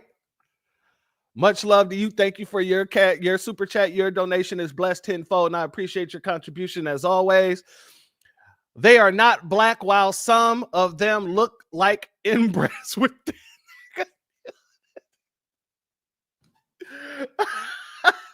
Hey, they do. They do. Many of them look hella inbred. I am not gonna lie to you. Like, you can't really walk through their community without looking at somebody and seeing that those heads move to the left and the right and not thinking that they were either inbred or, you know, somebody in their clan had sex with an alien, a gray alien, and you know, that's how they got their big old heads. But, you know, you're absolutely correct there, family. Much love to you. And once again, thank you. Let's go here because, like I said, I just played all that because all those folks want to sit there and be black all of a sudden. All of a sudden, everybody's blacker than black. But when we go to the people is making sure that everyone knows I'm not black, I'm Somali. And if you want to call yourself black, that's fine. And all this other nonsense. So we shouldn't have any situations like this. So Somalians are trying to drag Black Americans into their fight. Check this out. But Trump based his order on a report whose author has made it clear that his goal is to denationalize and deport as many Somali Americans as possible. This is not about crime. It's not about safety. This is about purging people like me from this country. Minnesota has always been a welcoming place for people fleeing a home country that is battered by war, poverty, and hunger. Europeans in the 19th and 20th century, Black Americans from the South, Hmong. That was a call for allyship, and they threw the race card out there. We're all black. What happened to I'm not black, I'm Somalian? And what happened to the call to allyship when y'all was scamming Minnesota out of hundreds of millions of dollars? They only pull out the race card when it's beneficial to them, because before this, they'll tell you you're jealous because Somalians are driving Priuses. And there's no allyship when they taking advantage of all these government assistance programs. HUD, public housing, they're not going to let you in their building that they're in. And these are the same people that will tell you, if you Black American Somalians will say, hey, my people came over here in planes and your people came over here in shackles and chains. Keep that same energy. I respect that. Since me and my peoples came over here in shackles and chains in a ship, I'm porting my ship right here. This is where I'm going to port my ship. Don't use black as a race card. Don't use black when it's beneficial. Keep that same energy. You not black, you Somalians. You not black, you Nigerians. Keep that same energy, because when it's time to benefit all these government programs like housing, all that stuff, they lock other people out. They don't care about nobody else but their own people. So why you yelling allyship now? And now I'm understanding, and you're looking at here they ripped off Somalians, ripped off that state for billions of dollars, billions. every year, billions of dollars, and they contribute nothing. The welfare is like 88%. They contribute nothing. I don't want them in our country, I'll be honest with you. Somebody say, oh, that's not politically correct. I don't care. I don't care either. I'm not here to be politically correct. I'm trying to make sure that foundational Black Americans have nothing to want for. And we can't do that with a bunch of turncoats in our midst. Shout out to FBA Michael Davis. Thank you for being here, family. Much love to you, as well as Troy. Thank you for your super sticker. Your donation is blessed tenfold, and I appreciate your contribution as always, family. Yeah, family, we're not playing that game anymore. And because we're not playing that game, Trump is moving in a way where he's not playing. The federal government isn't playing. And apparently, Tim Walsh has some things to worry about over there as well. Oh, yeah. Tim. Hey, Mr. Tampon guy in boys' bathrooms. You got some splaining to do. President Trump and Republicans are railing against Governor Tim Walz, and the House Oversight Committee, which has launched its own investigation into the fraud, is now requesting documents, records, and communications from both Walz and State Attorney General Keith Ellison after reports they and other state officials may have been warned and ignored those warnings, allowing this fraud to happen. The state employees in Minnesota rang the bell. They blew the whistle that there was massive fraud, and yet Tim Walz and Keith Ellison, the Attorney General, apparently turned a blind eye to that for fear of political retaliation from the large voting bloc of Somalis. Yeah, close to 80,000 Somalis live in Minnesota. They have become a powerful voting bloc for Democrats. But there are now multiple federal investigations into this fraud. Folks close to those cases tell us that what we've seen so far may be just the tip of the iceberg. Hey, watching that? President Trump and Republicans are railing against Governor Tim Walz. Oh, yeah, it's the tip of the iceberg already. It's definitely the tip of the iceberg. Let's go here. Dozens of people of East African descent have been charged, convicted, and sentenced for stealing more than $1 billion in taxpayer money from government programs during COVID. As you know, Governor, that is more than Minnesota spends each year to run its Department of Corrections. So I want to give you a chance to respond to this. Do you take responsibility for failing to stop this fraud in your state?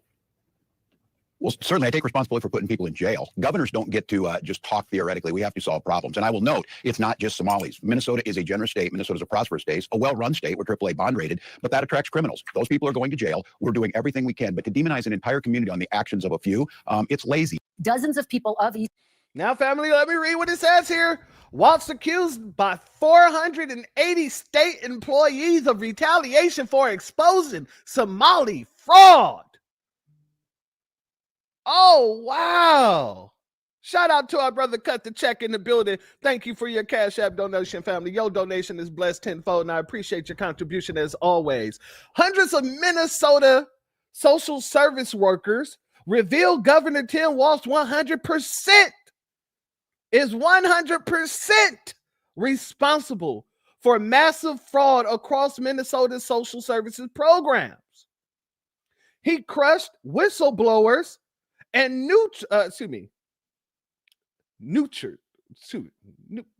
I am tripping right now. Excuse me. Neutered the state audit. Excuse me. Federal prosecutors continue unraveling more than $1 billion in fraud committed by, in fraud committed by Somalians ran nonprofits, with 78 defendants charged at 50 plus convictions.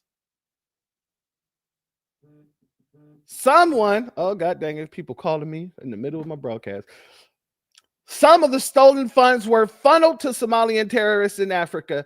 So Tim Walz went on the defensive.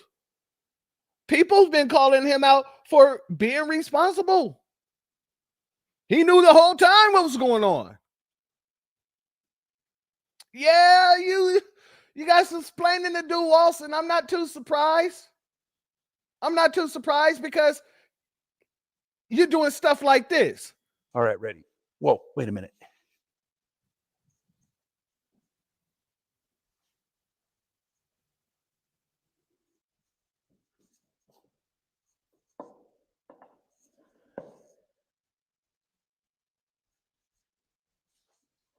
There, that's better. All right, ready. Whoa, wait a minute. This man is taking the Minnesota flag, moving the Minnesota flag out of the way, and replacing it with a more Somali-looking flag. Is anybody surprised that he's being implicated in this type of situation?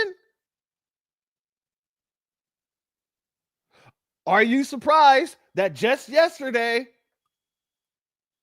he came out and had to basically make sure people understood that there were some issues with his budget?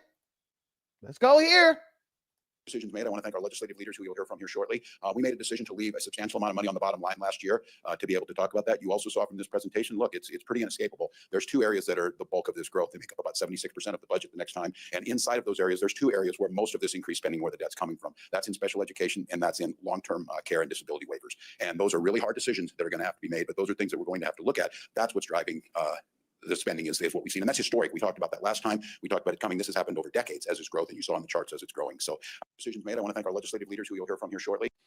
So it sounds like they having the same kind of problem that California had when they implemented the Medicare, right? When they implemented the medical programs for the illegals. All of a sudden, the $3 billion that it was supposed to cost ballooned, and now they're in a deficit.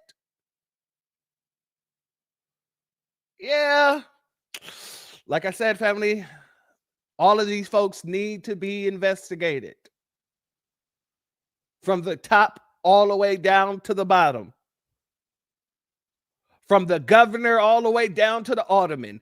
Each and every one of them need to be investigated.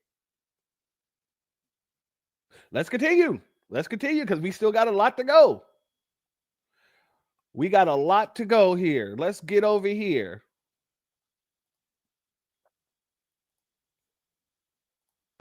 So I'm hearing from multiple sources, and I'm seeing other individuals post their reports online, that the Trump administration is about to focus immigration deportation efforts here in Minnesota, specifically Immigrations and Customs Enforcement and Border Patrol coming into Minnesota like they have in other states, to begin to drop the hammer on those that are here illegally.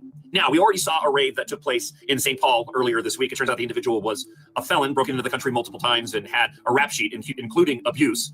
That being said, here in Minnesota, there is a complete lax of enforcement of our immigration laws under Governor Tim Walz, Attorney General Keith Ellison, and attorneys like Hennepin County Attorney Mary Moriarty. So who knows how many individuals are actually known to be living here illegally as immigrants in Minnesota that ICE and Border Patrol could be targeting. But I want to add one more element to this as well, and that is a report that came out about a month or so ago. It was a while back, but it was a month or two ago, and it basically laid out that some 50% of a certain demographic of immigrants here in Minnesota had immigrated to the country via marriage fraud. Now, if this information is known and they have the data, and it's something that Walz and Attorney General Keith Ellison has simply ignored, then there's a big possibility that Immigrations and Customs Enforcement along with Border Patrol could come in and clean Minnesota's house of individuals that are here living fraudulently through sham marriages. Ilhan Omar, anybody? Now, I'll certainly be staying on top of this story here on the platform. I hope you'll follow me, and it'll absolutely be a topic of continued conversation on my weekly radio show, Monday through Friday, 6 until 9 a.m. Central Time on the iHeartRadio app. You can also listen to the podcast at any time on the iHeartRadio app. And again, I hope you'll follow me here on the platform. I'd really appreciate it. Thanks. So, family, there's a whole situation with marriage fraud that's surging out there, and these folks are running around using the same talking point. And when I hear talking points from different people and they're almost exactly the same, I know that it is a ploy. And that's why I played this clip first, because he spoke about the marriage fraud. Now you got these folks running around here talking about most of the Somalis in Minnesota are citizens. But what they're not talking about is this marriage fraud that is going on out there in quote unquote Minnesota, or you can call it New Somalia at this point in time. Shout out to our sister Stolen Ancestors in the building. Much love to you. Thank you for being here, my sister. Why don't you move your ass white? Your white ass too. So why don't you move your white ass too? Okay, I get it. I feel it. 100-fold, my sister. I feel it. Sorry, not sorry. Let's go here. Somalis are not terrorizing this nation. We are helping it thrive. Somalis have always seen themselves as a fabric of this nation.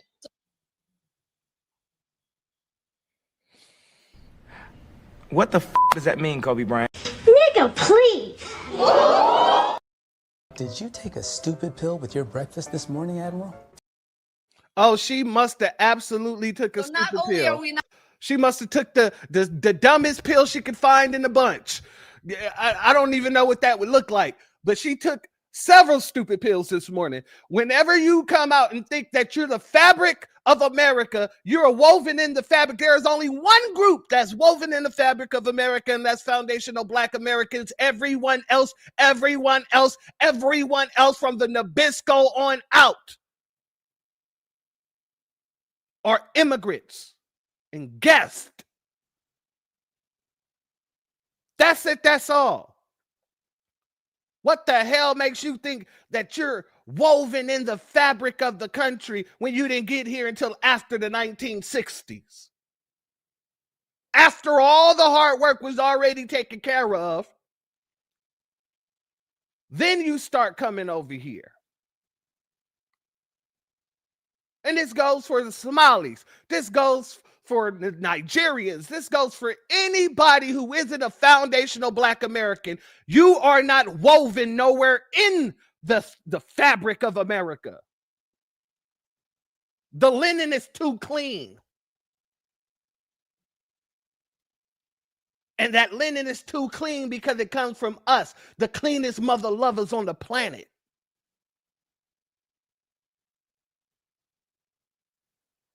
I don't know what kind of weird nonsense this woman is smoking, but it must be powerful, family. Very, very powerful.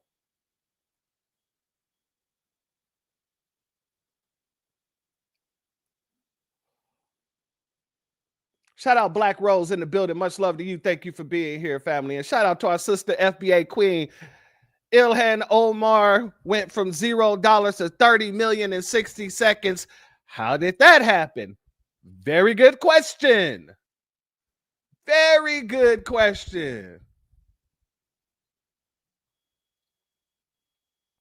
Shout out to Jizzy once again for your super chat. Your donation is blessed tenfold, and I appreciate your contribution, family. Waltz needs to waltz his way out of office. Real stuff. I like what you did there. I see what you did there.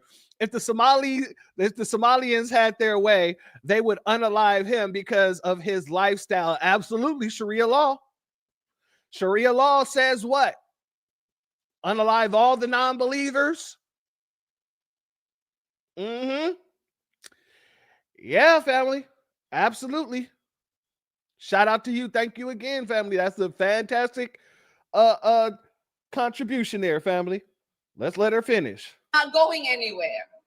That has seen themselves as a fabric of this nation. So not only are we not going anywhere,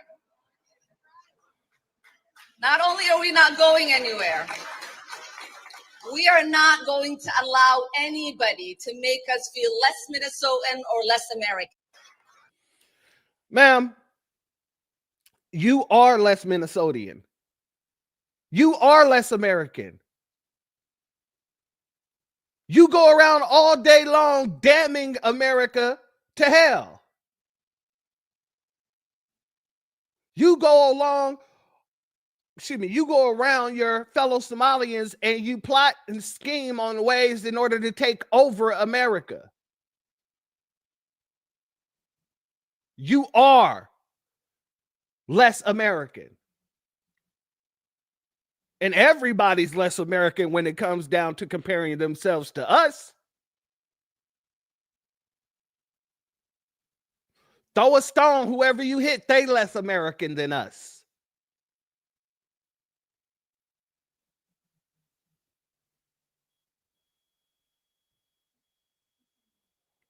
Shout out to Brian Barnes. He said the redhead in the back was like,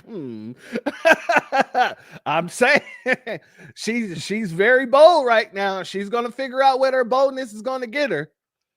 Shout out to our sister Coco. She said, you're not American. Your words, you're fraudulent. Fraudulent. Let's be very clear. Don't get comfortable and cocky. Oh, she got way too comfortable and way too cocky, but we're about to fix that real quick. She hates America and has shown nothing but contempt for Americans. Exactly. Exactly. And that's how all this light got put on the Somalians over there. It's because of you. In the way that you've been moving, Omar.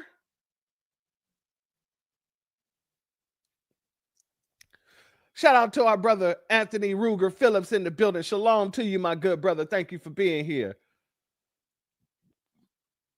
Let's go here. Families need relief. We need leaders who will invest in our neighbors, not attack them. The Somali community in Minnesota is the backbone of the state. We contribute to the economy, we serve our communities, we raise families, and we do it with pride. We move to communities in greater Minnesota that have been decimated by the bad practices of the big corporation interests. And bring small local business, like here today, multi-generational income, and help with restoration. I am saying this to say we are greater than fear, and to my Somali community is Cashapp Tamakufto, which means when people stand together. Look at the Nabiscos. Look at the Nabiscos and the look on their faces. Do they seem like they happy out there in Minnesota? They don't look too happy to me, do they? Together, they do not fall. We will continue to show up for one another with courage. Thank you. Thank you, thank you, thank you, thank you. Okay, you got that. And then you got this. Thank you, Brother Jelani. Thank you, everybody, for being here. A couple of weeks ago, right-wing podcasters said Donald Trump should revoke temporary status for Somalis. 700 people across the country who are seeking refuge from famine and violence. So Trump did. And Republicans applauded or said nothing. First and foremost, you are a Democrat senator. Why the hell would the Republicans say anything about it? Like I tell you that these folks, it's the same thing when Newsom Sears lost. Well, where was Obama? These folks, these tethers are so confused. It's just glowing through their skin. It is protruding through their pores.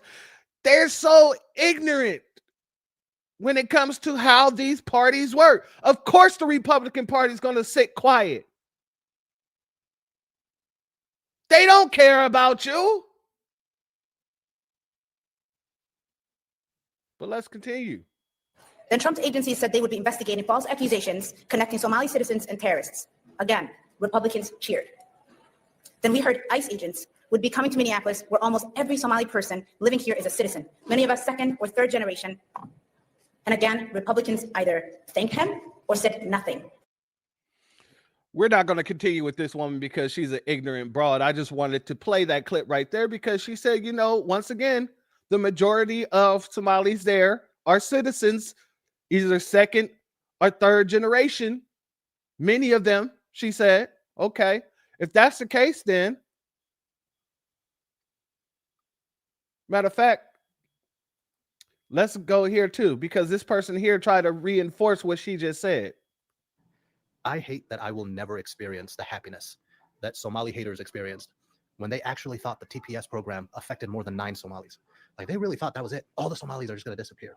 Poof, all of a sudden, no Somalis. See, the Riverside is a Mexican neighborhood now, or maybe not even a Mexican neighborhood. But yeah, it would likely just go become a Mexican neighborhood. Yeah, and then, of course, Somalis have to be buzzkills by informing them of how many people that shit actually affects. You should just let them be happy, you know? Hey, how about this? You pretend to deport us and we pretend to be deported. Deal? Once again, for those who don't know, Somalis came to America in one big lump sum. Now, we came all at once in the late 90s, early 2000s. By the 2010s, 90% of us were citizens. And by the 2020s, 99% of us were citizens. The immigration process has nothing to do with us anymore. Right? It's done. It's ball game. You might have had something back in 2005, but it's 20 years too late. I promise you, the Trump administration tried to look at ways to deport us and found out they genuinely had nothing. Like, it's decades too late. Now, if you'll excuse me, I have to collect welfare and impregnate a white woman. See you. Oh, it's all jokes. It's all fun and games as of right now for that person there, right? Okay. Well, since it's such a fun and games, if you said only 9 Somalians were illegal, only 9 had TPS status. Okay, let's go with 9 then. And they said the rest of them, the majority of them, they said are already citizens. They came in the 90s and the 2000s and they became citizens within a decade. Okay. But if they became citizens by committing marriage fraud, Yeah, that right there, that's a problem. And if there are citizens, if there's only just a little bit of people getting TPS 9, he said, okay, and if many of the Somalians there are second and third generation citizens, then tell me, why the hell are all you Somalians hiding now that you know that ICE is there? Oh, yeah, let's get over here, family. Let's get over here. Let me give it first before we go there. Let me give a B1 salute to Earth, Ocean, Moon in the building. Much love to you. Thank you for being here. And our good sister, the Lotus Tag in the building. Much love to you. Thank you for being here, family. I'm sorry. Let's go. Let's get over here. A lot of people haven't been leaving their home for work or making a living. So it's very unfortunate and very sad. Wait a second. A lot of people haven't been leaving their homes to go to work and make a living. What is that? Who does that sound like? Don't that sound like the Mexicans, the illegals out in Los Angeles, who's afraid to leave their homes? So Karen Bass implemented some welfare system for a bunch of illegals who didn't want to go to work because they were afraid of being deported.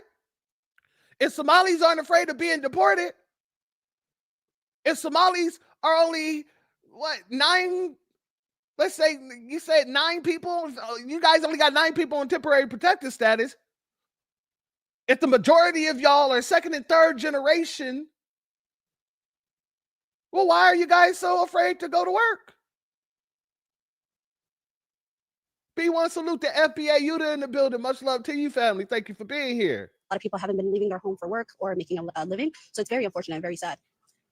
I feel like it's sad to see everyone inside right now. This is very empty for this area, especially this place to be this quiet, nobody walking around, I think is insane.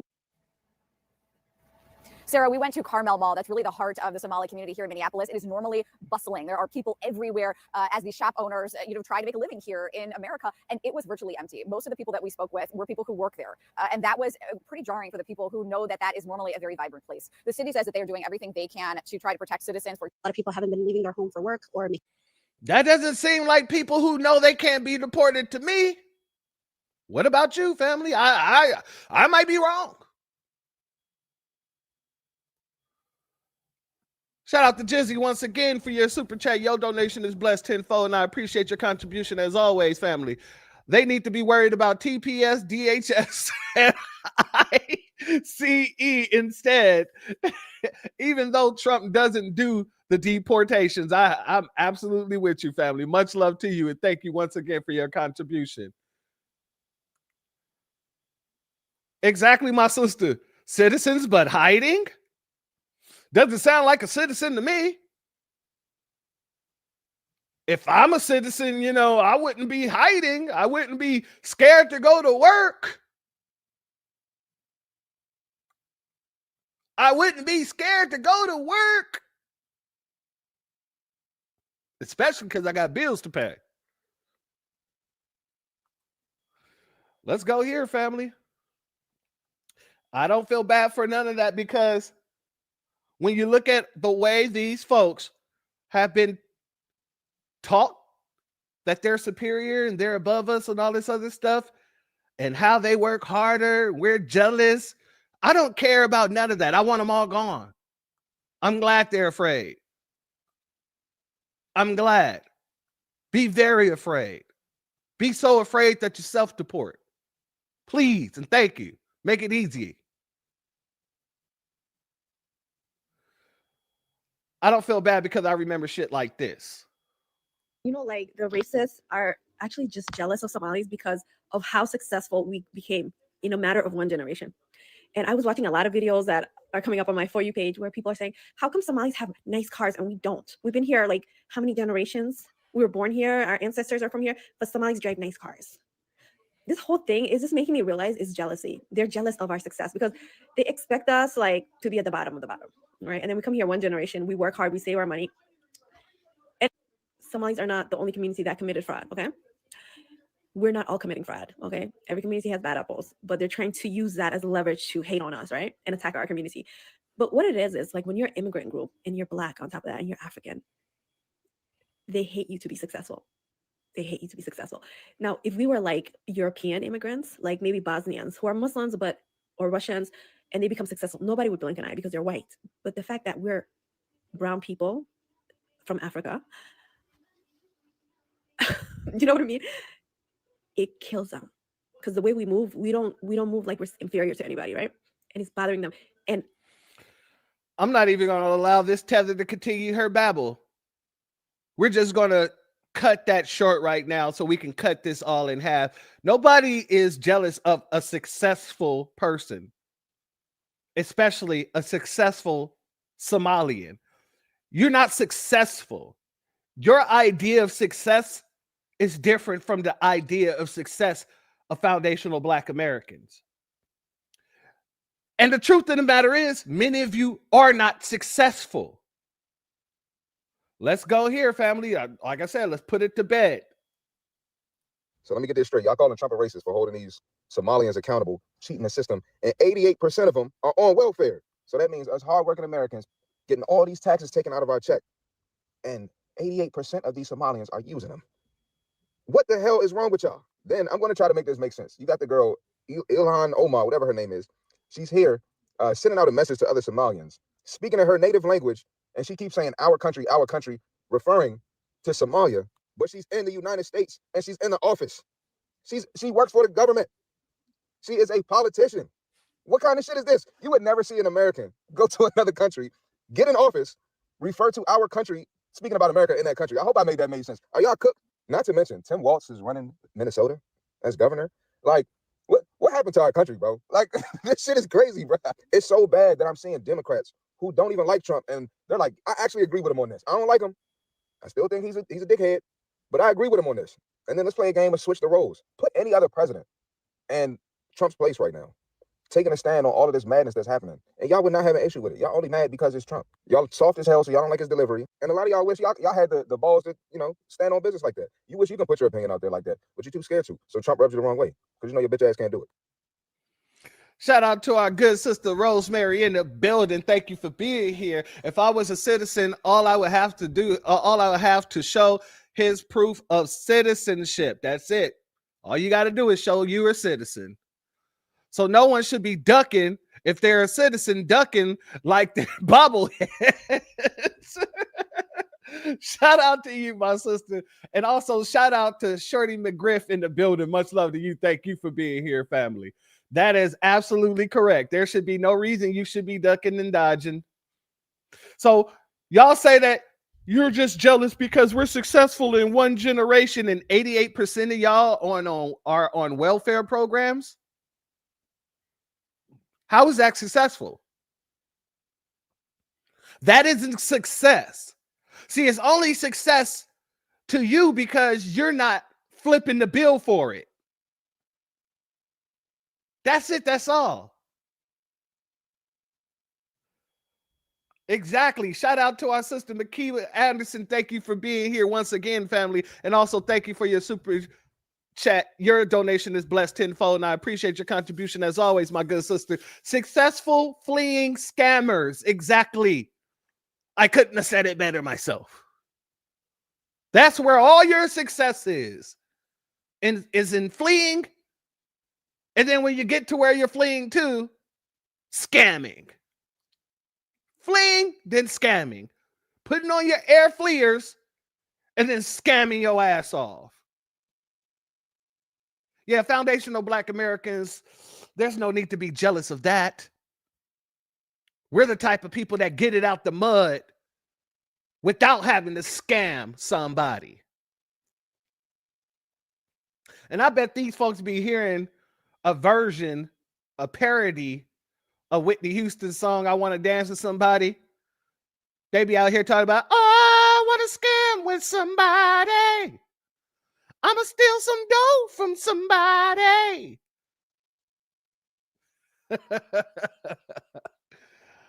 Shout out to our good sister, Stolen Ancestors in the building. She said, thief in my Arsenio Hall voice. Much love to you, my sister.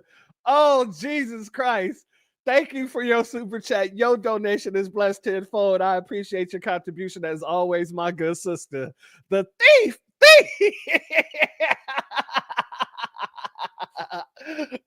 And that's from coming to America as well. So that makes it even better. That makes it even funnier. Oh, damn. But family, while they're sitting out there talking about how successful they are and how hard working they are, Trump talked about Somalian gangs out there in Minnesota, and Elon talked about there was no Somalian gangs in Minnesota, and then come to find out there are Somalian gangs in Minnesota. Oh God! Oh my God! Oh my God! Oh my God! When I hit beat his ass, yo, when I beat his ass, yo, when I get him beat his ass. Oh my God! What the fuck? What the fuck? Yo! Yo! Oh! Oh! What?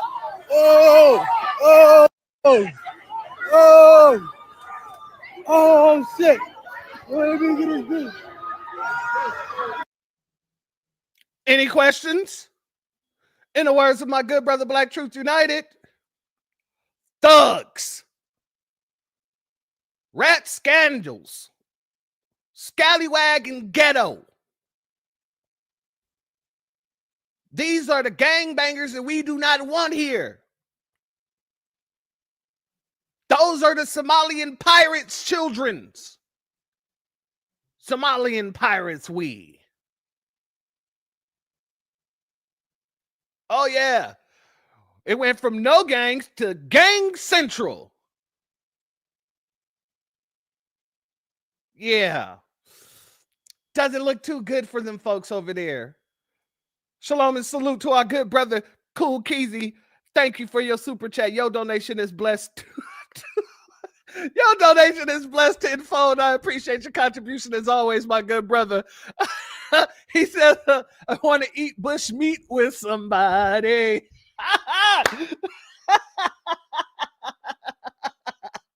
That is good. I want to eat bush meat with somebody. Oh, Jesus Christ. Thank you for that. That is good. Shout out to our good brother.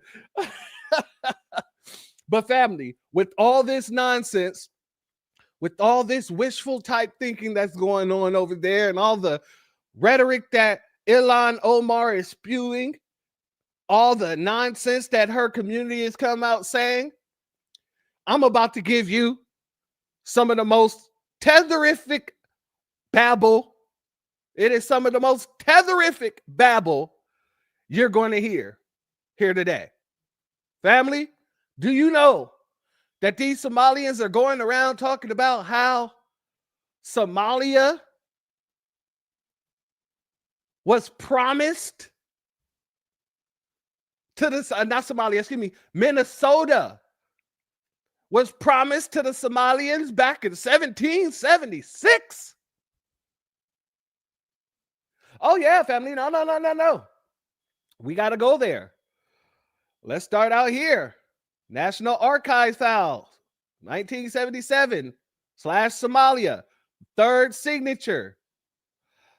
Cabdora men, excuse me, Al Minnesota.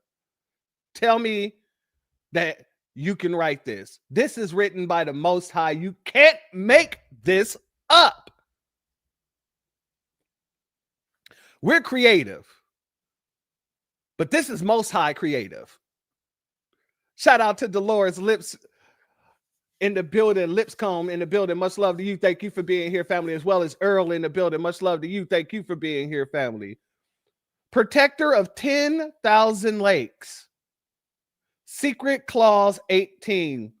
Minnesota eternally reserved for the Somali people. They hid the realest founder.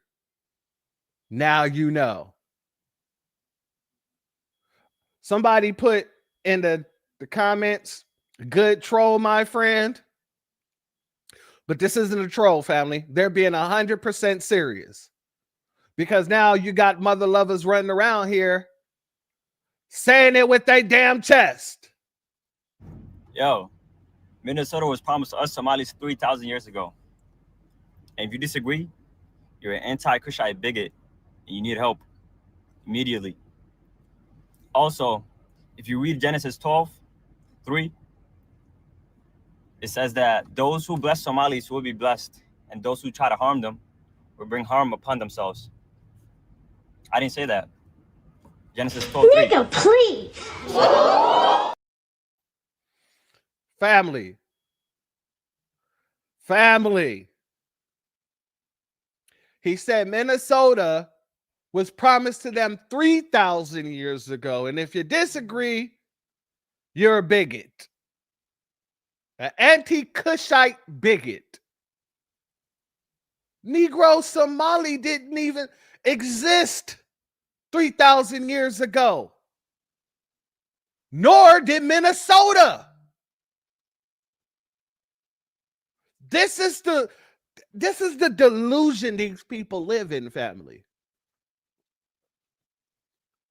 But this all comes from people like Ilhan Omar talking about, oh, we've always seen ourselves as the fabric of America. Bitch, you wasn't brought over here until the 90s. What in the world are you talking about? And the family in the chat is going to hell off. I see you. I see.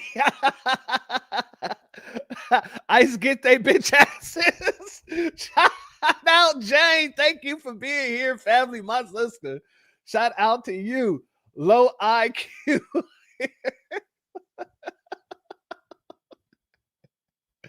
Oh, my sister Rosemary Cole. She said, here comes another episode of Dark Flight Rises. Goodness gracious. Oh, thank God. Our brother Eddie said it, then I guess I'm a bigot. Hey, you and me both, my brother. You and me both. Our sister FBA Queen said the Bible mentions Kushites. The Bible does not mention Minnesota whatsoever. Whatsoever. Brother Reparations, they said somehow. I do not believe them. I feel you. I feel you, brother. I feel you 100-fold. You can't make this up. Ilhan arrived in 97. I think the second Jurassic Park movie was premiering. Exactly. She was probably in the second Jurassic Park movie. She just had her little, her hair piece off. So, what I'm saying, you didn't recognize her right away. Cooking with Miss D said they can't count. At all. Shout out to Hebrew Native in the building. Thank you for being here, my good brother, as well as our brother Wild Williams in the building. Much love to you. Thank you for being here, my brother. He said all dairy demons are mad. They've been watching us and not the real problem. But now they on them like flies on shish. Absolutely, my good brother. Absolutely. And this is so good. I'm rubbing my hands together. The Birdman hand rub. Let's go here, family. Hold on. Deport, send them all back. Strip them of their visas, denaturalize, send them back. Stop letting people into this country that hates America. Just enough already. President Trump, we need you to start taking this very seriously. We know that you're doing your best with the deportation and everything, but something's got to give. You're going to have to really crack down on the radical Muslims and the Muslim Brotherhood. We need you to start really, really taking this seriously and protecting the American people. Deport, denaturalize. With these protests happening in New York City, I have some concerns about the safety of all New Yorkers, especially the Jewish community, because this guy swearing in is around the corner. And let me tell you something. You have the radical Muslims ready to gear up to start their mess, and I don't see this ending well. And you got Muslims coming in from other states to see this guy swearing in. And I'm talking about the radical Muslims, and we do have Muslim Brotherhood in New York City, particularly in Queens and Brooklyn and parts of the Bronx. President Trump, you need to send in the big guys, because NYPD, I don't think, can manage this alone. Deport, denaturalize, and stop letting. You're going to have to vet people that want to come into this country to make sure that they are in support of America and not against America. Stop letting foreign citizens run for public office. No foreign citizen should hold no type of government position. None. Enough is enough already. We have to start protecting Americans. Thank you. Shout out to that sister, and I stand in agreement with her as well, my sister Jane Tack. I do. But this right here, I got to put this back up on the screen. Shout out to our sister FBA Queen. She said, when God created the earth on the 8th day, he created Minnesota. Shout out to you for that. That is good. Our sister Stolen Ancestor said, Rhino Breath disrespected my ancestors? Oh, hell no. Absolutely. I stand in agreement with that too. I absolutely stand in agreement with that. Shout out to Jizzy one more time for the super chat. I appreciate you. Your donation is blessed tenfold, and I appreciate your contribution as always, family. They left their brains back in Somalia with the fleas they fleeing from. Hey, they were a little. Hey, look, the one thing I can say, those fleers, they're quicker than the fleas. I got to give them that much grace. I got to give them that much. I give them their flowers for that. At least you're quicker than the fleas. You can flee faster than the fleas can catch up to you. That got to take some sort of skill intact. I got to give you that much, I must admit. Let's go here, family. Because after, like I said, we all got that notice that, hey, we're getting rid of that TPS status. And then the freaking Somalis came out looking for us. We was nowhere to be found. Now they out here sounding like sad little puppy dogs. Let's go here. Well, it's no more. 245D has been put on a moratorium in the state of Minnesota for 2 years, starting January 2026. All the applications who are not approved by January of 2026 will be canceled. In 2 years, they will review and see if they will reopen. The 245D is a waiver program in Minnesota. It basically includes a lot of programs. So if you have submitted an application, the application will be canceled. And you can try it again in 2 years when it reopens. If you have not submitted an application, I would suggest you go look for another business. Because 245D, or the waiver program in the state of Minnesota, has been put on moratorium. Don't be sad. There are many opportunities out there if you would like to provide caring services. If one door closes, another one opens. Well, the door is open to the plane that you're going to be getting on and boarding, and then that door will close. And you're going to fly your ass home, and then that door will open again. When one door closes, another door opens. It's usually the same door that opens on the plane. And you'll be able to off-board yourself back into your homelands like this person here. I got a couple of updates for you, family. Just real quick here.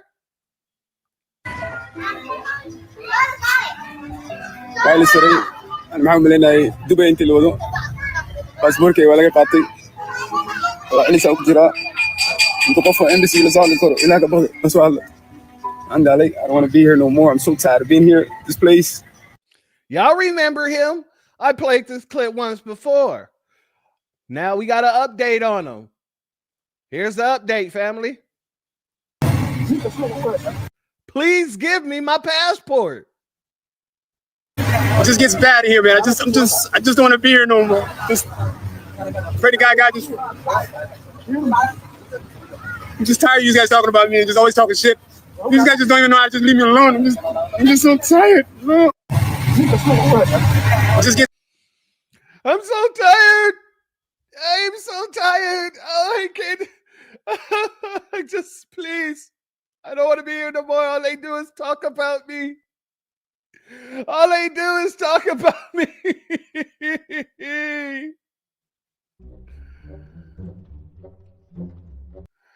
Family, this is what our updates look like. Remember this guy here who was talking about how Haitians were taking over our jobs and there's nothing we can do about it? Well, there's an update on him too. We're immigrants. What do you think we came here for? Walk around? Nah, not to pound sheep. We came to drink milk. Okay, so we're taking your jobs. And there's nothing you can do about it. You understand? And they gotta pay me more because I got better work ethics. Better work ethics, I have more skills than you do. What you gonna do? That's what I thought. That thing will be mad. Oh, you guys are taking our jobs. Yes, we are. Y'all take your jobs. Keep sitting at home playing that Xbox, okay? Few moments later. Protected status for Asian migrants, over 300,000. I think it was 350,000 Asian migrants. It's coming to an end, unfortunately. The Trump administration and Chris Denon has decided that Haiti no longer meets the criteria of what they'll call refugee status or something to that nature, right? So they're moving ahead and removing the temporary protected status for over 300,000 Haitians, and it starts to begin as soon as around early February. You know what I'm saying? Now, according to the human rights group that are on the ground in Haiti, seeing firsthand what's going on, it's bad on the ground. For those who know, you know. Okay, there's still a lot of things. Oh, family, they need some amazing grace in their life. Oh, they getting sent back to barbecue. Barbecue's gonna have a whole new slew of soldiers, ladies and gentlemen. Oh, but they didn't have a problem with, being here, taking jobs, taking our positions. They said there was nothing that we could do about it, but they found out. Oh, they had to go down with the sinking ship. Oh, that TPS is being taken away left and right. And family, all they can do is cry about it, whine about it, because it ain't moving nobody and it ain't moving no needles. Oh, Lord, give them some amazing grace. Give them the foresight to see how to build up their homelands, Lord. Oh, Lord. In your mighty name. Amen, amen, amen. Oh, family. Oh, family. The 27th cannot come quick enough. It can't come quick enough. Now, before we get to the next segment, we got to expose little Ilan Omar a little bit here. But before we do that, we got to give a B1 salute to our very own good brother, Black Truth United, for all the work that he is doing and all the work that he has done with our good brother and his project, the B1 Rolodex. Let's get it in. Introducing the B1 Rolodex, the easiest way to search for and support FBA and B1 businesses. Hundreds of entries from the Black grassroots for the Black grassroots. Free to use, free to download, constantly updated. Trouble navigating the document? Try using the map version. Notice a business missing? Use this simple Google form to submit an FBA or B1 business. Also submit anti-Black businesses, which are now being collected in that last tab. Find resources, contact numbers, and much more using the second tab. All the info you need to start practicing group economics today. Go to blacktruthunited.com. That's blacktruthunited.com. Evenmelanin.com. New healthier glass bottles. No microplastic, can't be wrong. Smooth and even, let the glow begin. Melanin, age with grace at Even Melanin. Melanin, radiant skin where beauty's from within. Melanin, feel the love with Even Melanin. Evenmelanin.com. They say doing the same thing over and over again and expecting a different result is insanity. I say it's stupidity. We as Black Americans have been voting for the Democrats with over 90% of our votes going to them for the past 60 years. And what do we have to show for it? I'll tell you, we are 15 to 20% of the population, but nearly 60% of the homeless. We have aborted over 20 million of our Black babies. Our wealth is heading backwards, and we own less homes now than we did during Jim Crow. I'm not saying vote for the Republicans. I'm saying don't vote for any party. vote for good policies. If anyone comes to us and they ask for or demand the black vote, you tell them to show me your black policies. I am Greg Marcel Dixon, and I approve this message. All right, family, we are back, and shout out and shalom once again to our good brother Black Truth United, our good sister Brooke. I see you in the building. Much love to you, my sister. Thank you for being here, as well as our brother Marcel Dixon. Now, family, we got to let this Nabisco woman dig into the background of Ilhan Omar so we can, get a little, a little bit more acquainted, one might say. And I'm going to let her go undisturbed because she's going to be breaking down a lot of information here. So let's get into it. Hey, sports fans. AJ Kern here. I recently received a letter from the United States Citizenship and Immigration Services that I'd like to share with you in a moment. But first, a little background.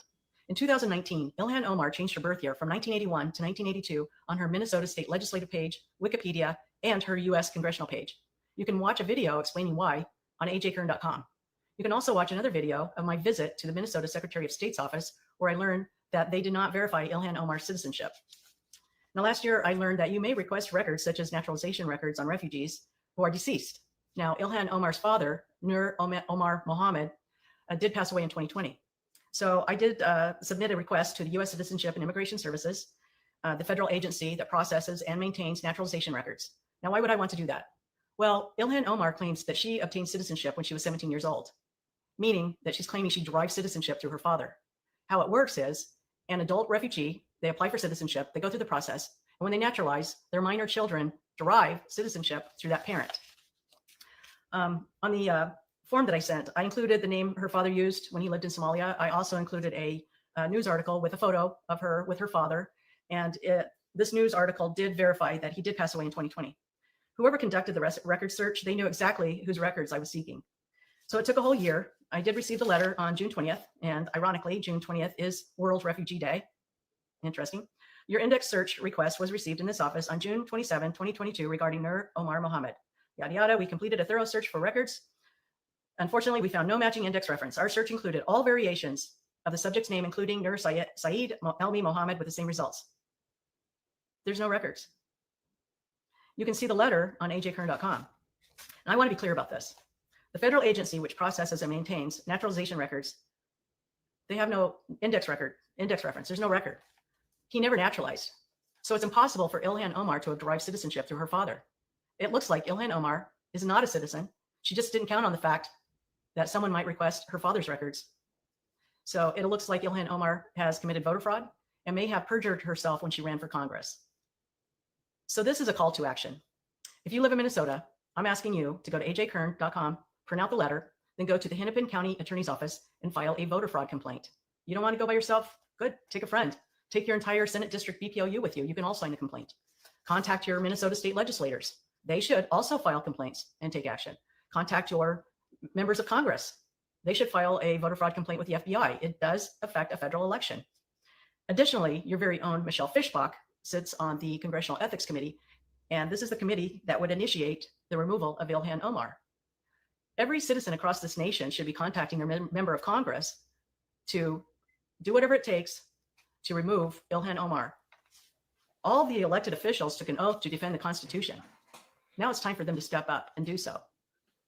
So we cannot allow a Somali nationalist to be in Congress writing and voting on laws that affect the American people. I don't know about you, but I'm not having it. Our founding fathers sacrificed way too much for this nation and for our freedom. I'm asking you to share this video. I'm asking you for your prayers. Please pray for our nation every day. And remember, Genesis 12:3. I'm AJ Kern, and I approve this message. So, family, hold on now. You telling me? You letting me know here. Hold on, because I'm finding out. Let me find out that Ilhan Omar's father wasn't a citizen, so she doesn't derive citizenship from him. Then where does she derive citizenship from? I don't know. See, this is what I'm saying. Omar probably should have kept her damn mouth closed. She was just so damn arrogant running around here, just really being the most arrogant person you can be when it comes down to Trump and outside of Jasmine Crockpot, of course. But then people start looking into your background. Yeah, you probably should have just kept your mouth closed. Because if you're not a citizen and your citizenship did not derive from your father, you actually did commit voter fraud. And you should be removed. You absolutely should be removed. Oh yeah, freeze her assets. Shout out to FBA Queen for this. Ooh wee, lock up Ilhan Omar, freeze her assets, deport her now. Deport her yesterday. Deport her brother yesterday. Deport them all. Get them gone. This is what's happened. This is what happens when you mess with FBA.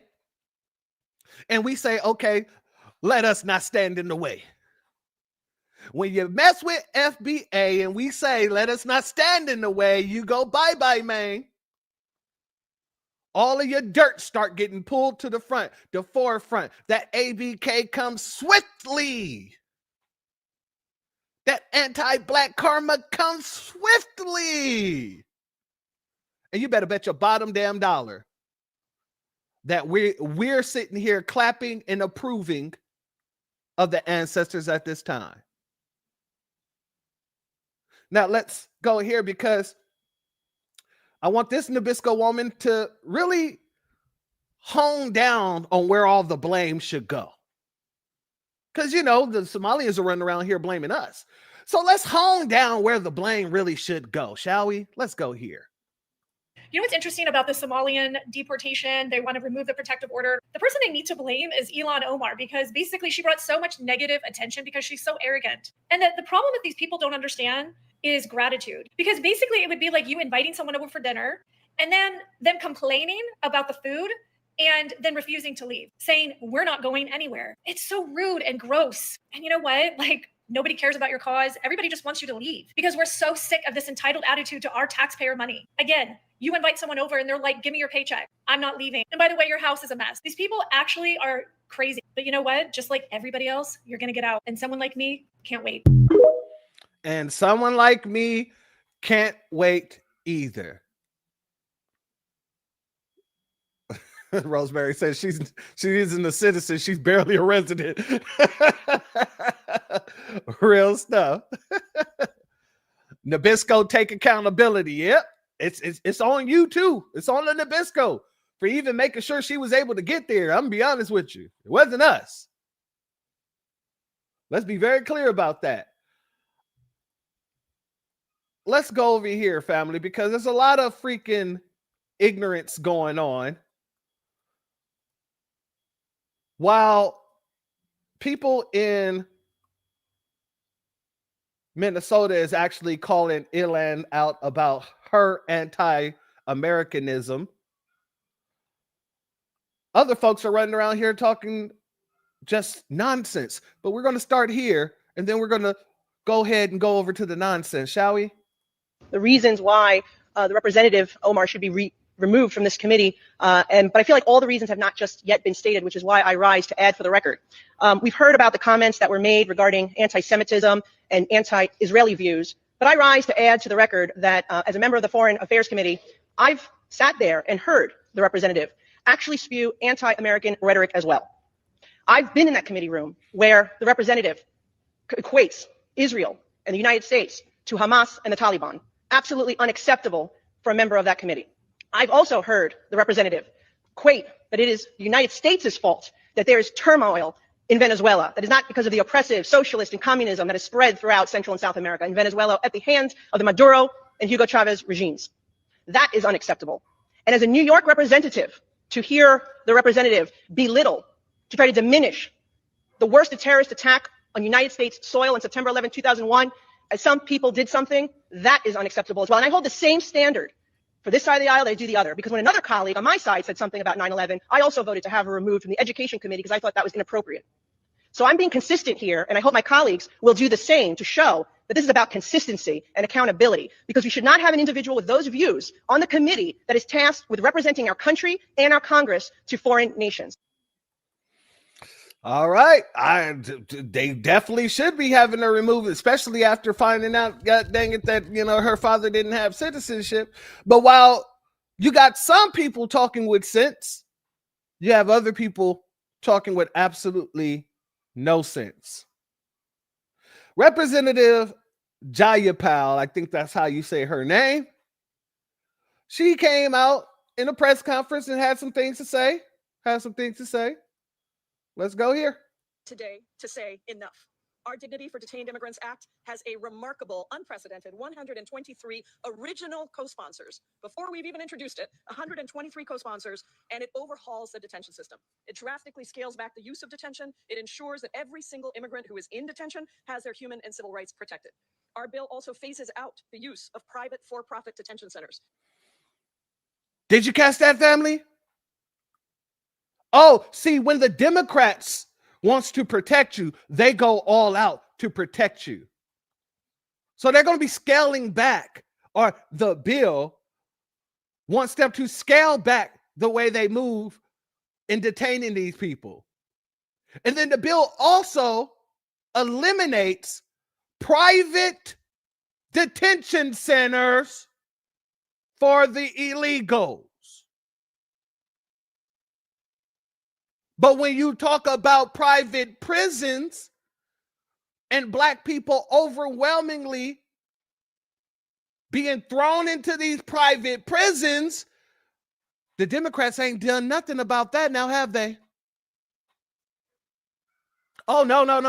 Not only did they do nothing about it, they stay quiet and make money off of us in these private prisons. But when it's their precious illegals, oh, they're trying to make sure they don't go through the same things we go through. It prohibits the detention of children and families and makes it harder to detain primary caregivers and vulnerable people like pregnant women or seniors or workers who are whistleblowing on unscrupulous employers. They will arrest pregnant foundational Black American women with no problem. They will detain her children. Primary caregivers, they don't care who you the primary caregiver to. They will lock your ass the hell up.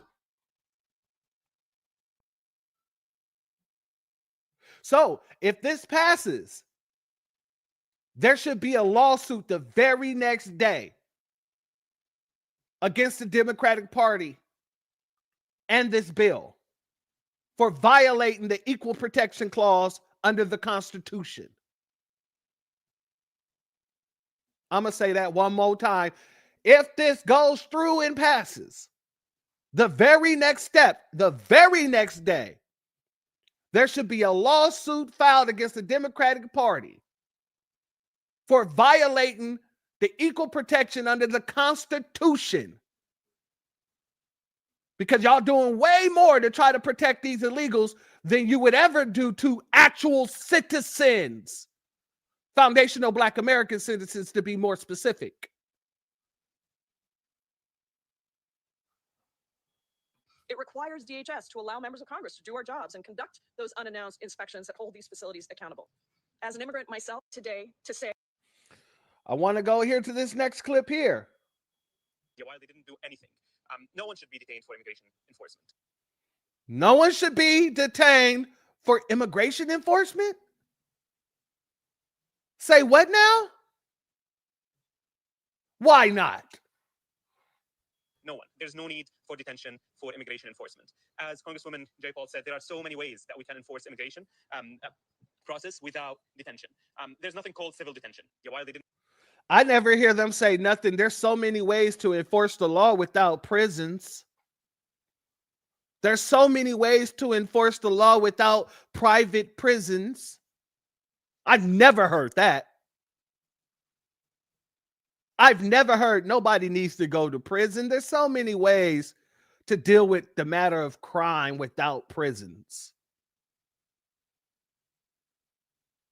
This is more of that nonsense that nobody's illegal talk. Illegals isn't illegal.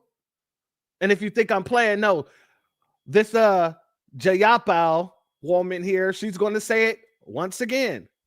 Being undocumented is not a crime. It's a point I've been making a lot lately, especially as Trump and the Republicans continue vilifying immigrants in every way, shape, and form that they can.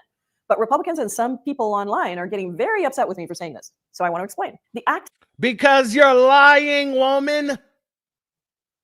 Being an illegal is a crime. That's why you're called an illegal. It was the Democratic Party that tried to switch it up to say undocumented to make the language sound more prettier. No, you're still a freaking illegal. But we're going to get it. I want y'all to get your screenshots ready.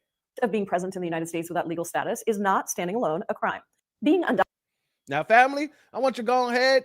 If you're on your phones, get your screen recording ready.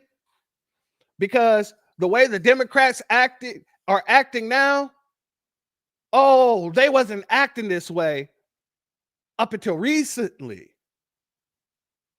Let's hear what Bill Clinton had to say about illegal immigration. Talk all you want to about how wonderful it'll be when we put a wall up across the Rio Grande. Let me tell you something, folks. You can put that wall up. It's physically possible. Then why don't we put up a wall with the Canadian border? There's a lot of foreigners over there, too. Then we can put up a seawall in the Atlantic, a seawall in the Pacific. Then you can send the United States Navy to the Gulf of Mexico and keep people out of there. Send the Air Force up and stop every plane from flying in America. That's why our administration has moved aggressively to secure our borders more, by hiring a record number of new border guards, by deporting twice as many criminal aliens as ever before, by cracking down on illegal hiring, by barring welfare benefits to illegal aliens. In the budget I will present to you, we will try to do more to speed the deportation of illegal aliens who are arrested for crimes, to better identify illegal aliens in the workplace, as recommended by the commission headed by former Congresswoman Barbara Jordan. We are a nation of immigrants, but we are also a nation of laws. It is wrong and ultimately self-defeating for a nation of immigrants to permit the kind of abuse of our immigration laws we have seen in recent years, and we must do more to stop it. We will rise to the challenge, just as we always have. We will not build a wall. Instead, we will build an economy where everyone who wants a good job can get one. Very briefly on immigration, I hope that we get back to comprehensive immigration reform. We've had a unfortunate political season where the issue has been used as a political football. There isn't any sensible approach except to do what we need to do simultaneously, secure our borders with technology, personnel, physical barriers if necessary in some places, and we need to have tougher employer sanctions, and we need to try to incentivize Mexico to do more, and we need to. Okay, that's one. Hold on. We ain't done yet, family. Hold the hell up. Shadows, if they've committed a crime, deport them. No questions asked. They're gone. If they've been working and are law-abiding, we should say, here are the conditions for you staying. You have to pay a stiff fine because you came here illegally. You have to pay back taxes, and you have to try to learn English, and you have to wait in line. Shadows, as to illegal aliens, we agree with you that we do not think the comprehensive health care benefits should be extended to those who are undocumented workers and illegal aliens. We do not want to do anything to encourage more illegal immigration into this country. We know now that too many people come in for medical care as it is. We certainly don't want them having the same benefits that American citizens are entitled to have. As to illegal aliens, we agree with you that we do not think the comprehensive health care benefits should be extended to those who are undocumented workers and illegal aliens. We do not want to do anything to encourage more illegal immigration into this country. We know now that too many people come in for medical care as it is. We certainly don't want them having the same benefits that American citizens are entitled to have. As to illegal aliens, that's what they were saying. Hold on. Let's go a little bit further, shall we? Just a little bit further. Just a little bit. Because the Democrats love them some Obama. Right? They love them, the tether in chief. Well, we got to go back into what the tether in chief was saying as well. Let's go here. Administration, the Bush administration, has done nothing to control the problem that we have. We've had 5 million undocumented workers come over the borders since George Bush took office. It has become an extraordinary problem. And the reason the American people are concerned is because they are seeing their own economic position slip away. And oftentimes, employers are exploiting these undocumented workers. They're not paying the minimum wage. They're not observing worker safety laws. And so what we have to do is create a comprehensive solution to the problem. Now, I have already stated that as president, I will make sure that we finally have the kind of border security that we need. That's step number one. Step number two is to take on employers. Right now, an employer has more of a chance of getting hit by lightning than be prosecuted for hiring an undocumented worker. That has to change. They have to be held accountable. We are a generous and welcoming people here in the United States, but those who enter the country illegally and those who employ them disrespect the rule of law, and they are showing disregard for those who are following the law. We simply cannot allow people to pour into the United States undetected, undocumented, unchecked, and circumventing the line of people who are waiting patiently, diligently, and lawfully to become immigrants in this country. We are a generous and welcoming people here in the United States, but those who enter the country illegally and those who employ them disrespect the rule of law, and they are showing disregard for those who are following the law. We simply cannot allow people to pour into the United States undetected, undocumented, unchecked, and circumventing the line of people who are waiting patiently, diligently, and lawfully to become immigrants in this country. If you're a criminal, you'll be deported. If you plan to enter the U.S. illegally, your chances of getting caught and sent back just went up. The actions I'm taking are not only lawful, they're the kinds of actions taken by every single Republican president and every single Democratic president for the past half century. If you're a criminal, you'll be deported. Oh, that is a fantastic comment, my sister. The Tether in Chief created DACA, didn't he? Absolutely did. And you just went right in front of this clip here. Who was worse at handling illegal immigration, Obama or Trump? Because if Obama built the cage, Trump turned it into a political TV show. Let's start with Obama. From 2009 to 2016, he deported over 3.2 million people, more than any president in U.S. history. Activists called him the deporter-in-chief. His team said, we're targeting felons, not families. And according to DHS data, 95% of those removals were either convicted criminals, recent border crossers, or national security threats. He also expanded secure communities, the fingerprint system that flagged undocumented immigrants through local arrests. Border crossings dropped almost 70% under him. But that same system created the first detention centers, the cages everyone saw years later. Those were built in 2014, not under Trump. To his credit, Obama created DACA, which protected about 800,000 Dreamers from deportation. So yeah, he deported millions, but also gave hundreds of thousands a chance to stay. He was the guy who kicked you out and the guy who told your kid they could stay in school. Then came Trump. Different era, same border, just louder. He built 452 miles of wall, launched zero tolerance, and separated over 5,500 children from their parents in 2018. He used Title 42, a pandemic rule, to expel more than 2 million migrants without hearings. He called it tough love. Critics called it state-sponsored trauma. By the numbers, Trump deported fewer people overall, around 1.9 million, plus those Title 42 expulsions. But he made immigration the centerpiece of his presidency. Every rally, every speech, every tweet, the border. Obama enforced quietly. Trump enforced loudly. One turned it into paperwork. The other turned it into a show. So who was worse? Obama, who deported the most but said it was humane, or Trump, who deported less but made it crueler and louder? Was one enforcing the law, or was the other just weaponizing fear? And if both promised to fix the system, why is it still broken today? Drop your thoughts in the comments. Very good question. Very good question.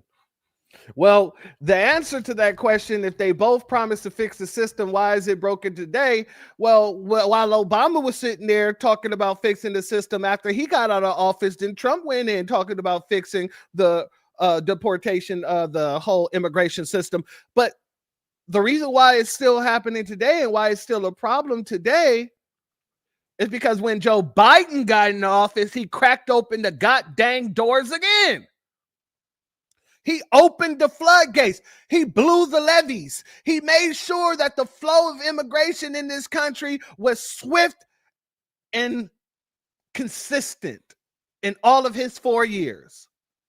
Whether it was through the border or whether it was through him flying in different immigrants in the dead of the night. That's why we're here today. Shalom and B1 salute to our sister Opal Ivy in the building. Much love to you, my sister. Good to see you as always. Now, family, it's time for the new segment. It is time for the new segment. And I hope you all enjoy this. This new segment here today, family, we're calling, where is it? Where is it? Give me 1 second, family. There we go. We're calling it Dumber Than a Box of Crockets. Let's go. Brain fried, scrambled like eggs in a skillet. Ooh. Thoughts running loose. Ooh. Can't even pin it. Ooh. Opinion spilling. Nonsense infinite. Logic took a vacation. She ain't in it. Ooh. Caught in the fog. Lost in the static. Ideas chaotic. Vibes erratic. Speeches gymnastics. Flips acrobatic. Words land hard, awkward, and tragic. Ooh. Dumber than a box of Crockets. Lost keys, no pockets. Talking loud, no logic. Every thought catastrophic. Dumber than a box of Crockets. Every move out of pocket.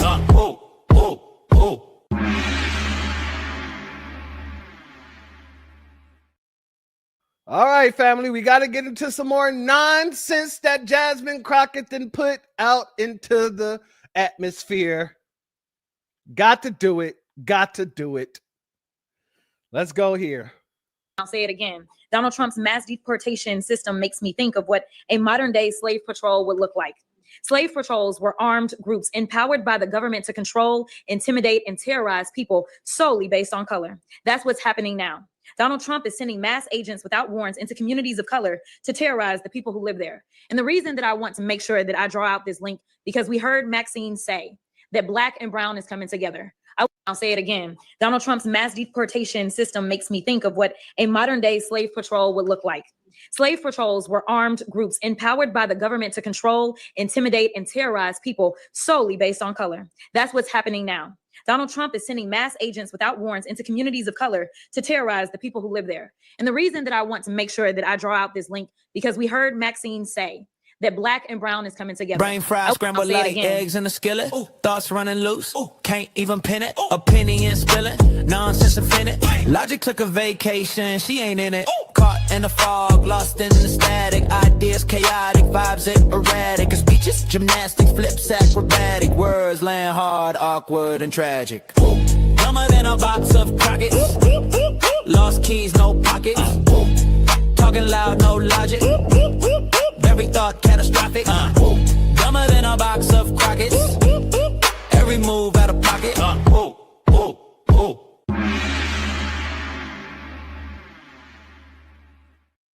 And that was your Jasmine Crockpot moment. I hope you enjoyed it.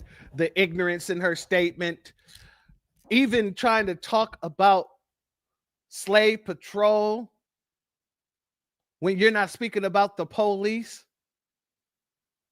you should be slapped across the face. That's just my opinion, but it is what it is. But yeah, I had to bring that to you, family. I had to make sure that the Crockett rhetoric was brought to you, because anytime we hear people sounding just as stupid, that's the new saying. These people are dumber than a box of Crockett's. And obviously Crockett is dumb as hell.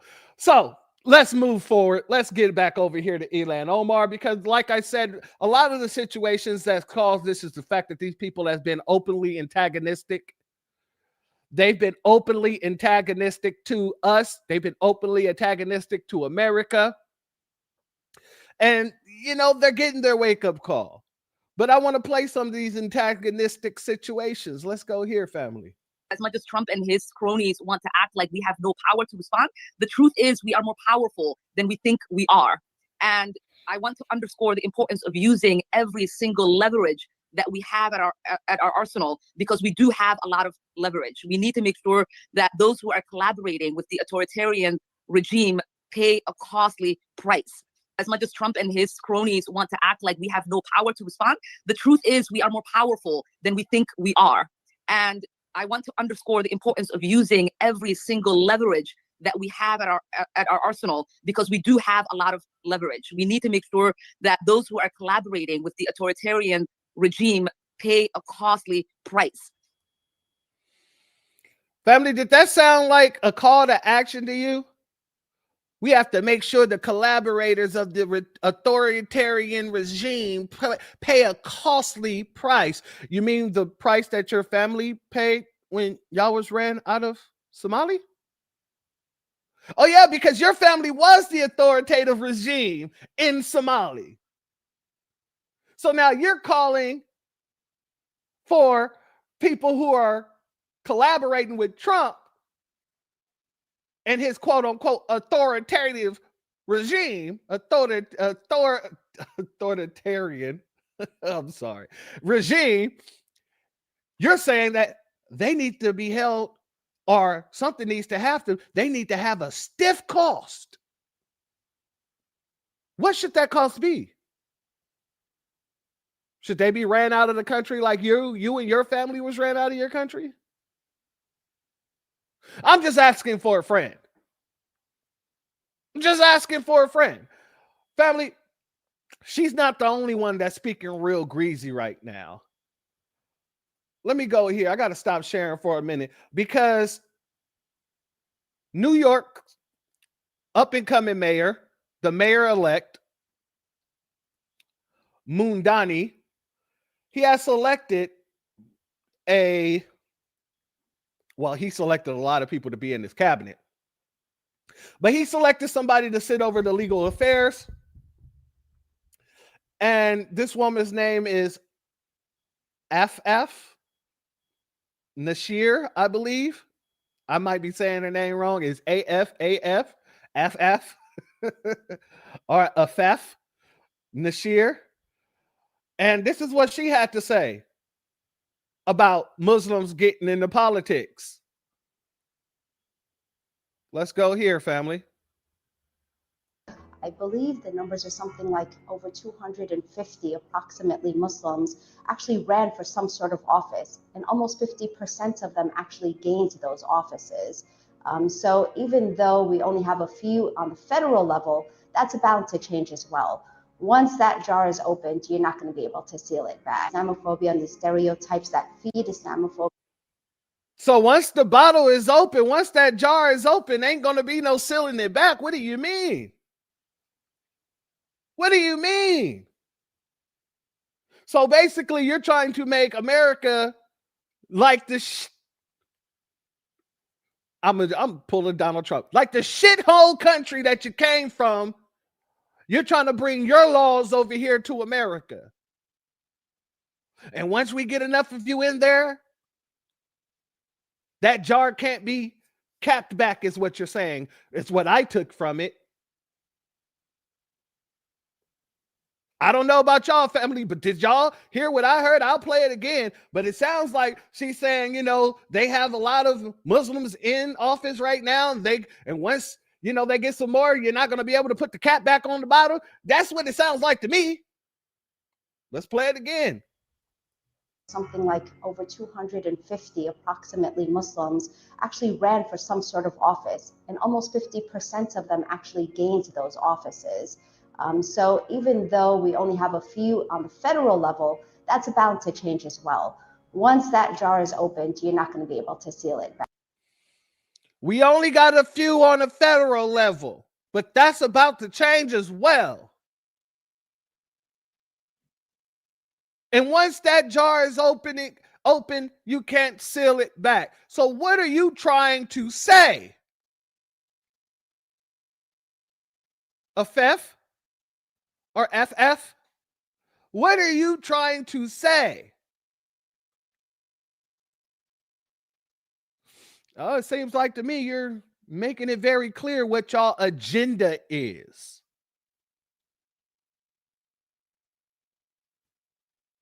And if you think that that agenda is going to work, especially here in a country that our ancestors built, oh, you're going to find out the hardest way.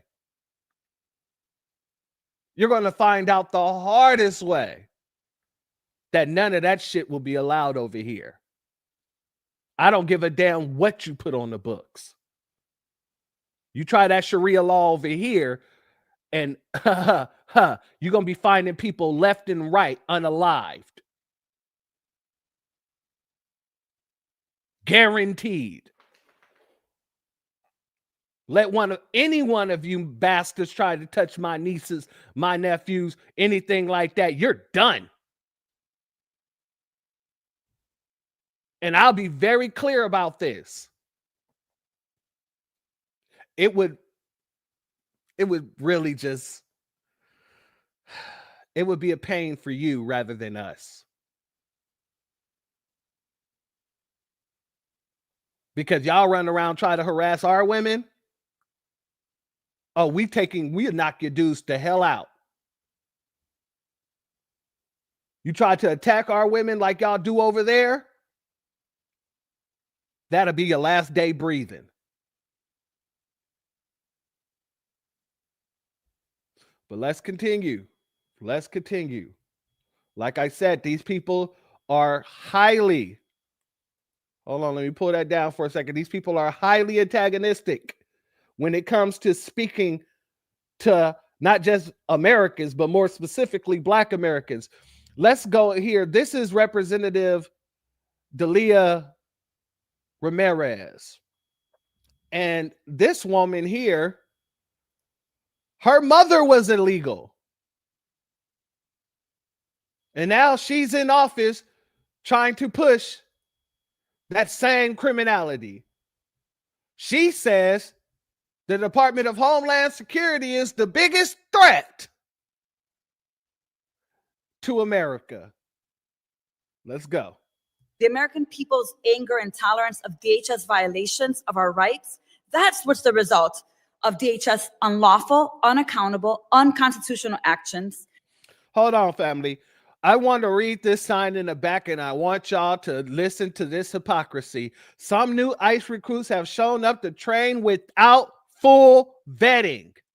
So y'all care about vetting when it's the ICE agents, but when it comes to people being let into the country, y'all don't give a damn about vetting at all. Okay, just wanted to make sure that was clear. Which put the American people and our liberties at risk every day. Let me be very clear. The Department of Homeland Security, you can quote me on that, is the single biggest threat to public safety right now. The American. So people hear how they speak and how antagonistic they are and think that they can come to us and be that antagonistic. And this is why you see us sitting the hell back. I want to remind you, this is recent. This right here is recent. This is a Nigerian chick bringing that disrespect. Let's go here. I have a question, and y'all really got to hear me out. Why the fuck do black people get so mad? Like, I'm talking about not African people. I'm talking about black Americans. Why do y'all get so motherfucking offended when Africans say that y'all are descendants of slavery and descendants of motherfucking the white man penetrating y'all's motherfucking family? Like, why does that bother y'all so bad? Like, that's what happened. That's the truth. And when you come with a bitch like me, that my descendants wasn't slaves and didn't come from slavery, nigga, at all, and I'm not penetrated by I'm like a full-bred Nigerian girl. Like, y'all got all these different, like, you know how they be breeding dogs and shit? Y'all are mutts. Y'all are mutts. Like, why does that piss y'all off? Y'all got everything in y'all. Y'all a little bit Ireland, y'all a little bit Cameroon, might have some Nigerian in you because, you know, we was the ones selling the people. Why does that piss y'all off so, like, why does history piss y'all off so that that's the truth, bitch? First and foremost, let me say to this muskrat looking ass broad, number one, nobody on this side gets mad about us being slaves. We have the most fantastic story of any people around the globe. Why? Because we persevered through our slavery. We made sure that we was not colonized, even though we was taken as prisoners of war. And then also number two, there is nobody around the globe that's done more than we have. Nobody. No one. A B1 salute to our brother Damon Reeves in the building. Shout out to you. Thank you for being here, my good brother. Now that's the next thing. Number three, we don't get mad. It's you guys that get mad. You get mad because you think that people rock with us because of some European admixture. I played it on our broadcast here before with the African man sitting there talking about Cardi B is only dating black Americans because they have European in them, and Africans, the plain Africans, she don't want to date. It's you people that care so much about the European admixture.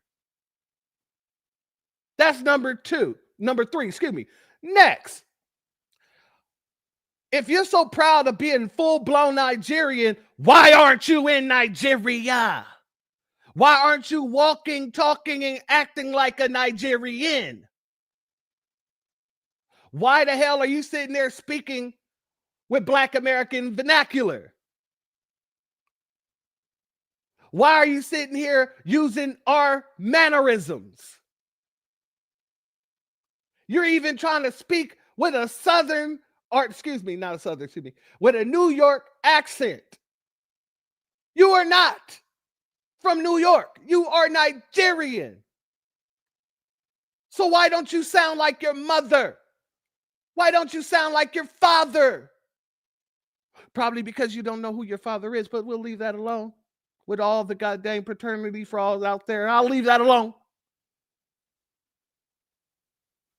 But let's keep it 100.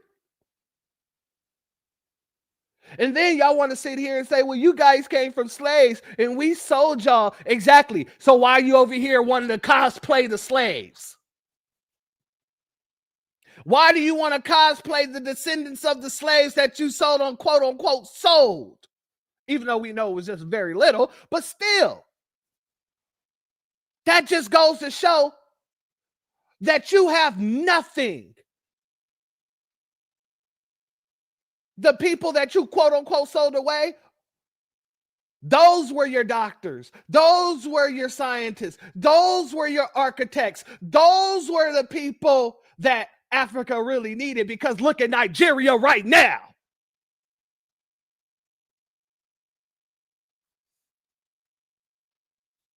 Do I need to go further? No. What we get pissed off about is your blatant disrespect. Because if it wasn't for the descendants of those slaves, yo, bushmeat eating ass wouldn't be here.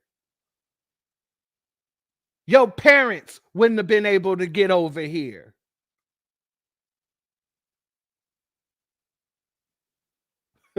Shout out to our sister Brooke. She says she mad because her face is cursed. Oh, family. Anytime you see somebody sitting there trying to denigrate us while sitting there using our vernacular, you can just laugh at them. You can just laugh. I'm a full Nigerian girl. Well, say it in your mother tongue.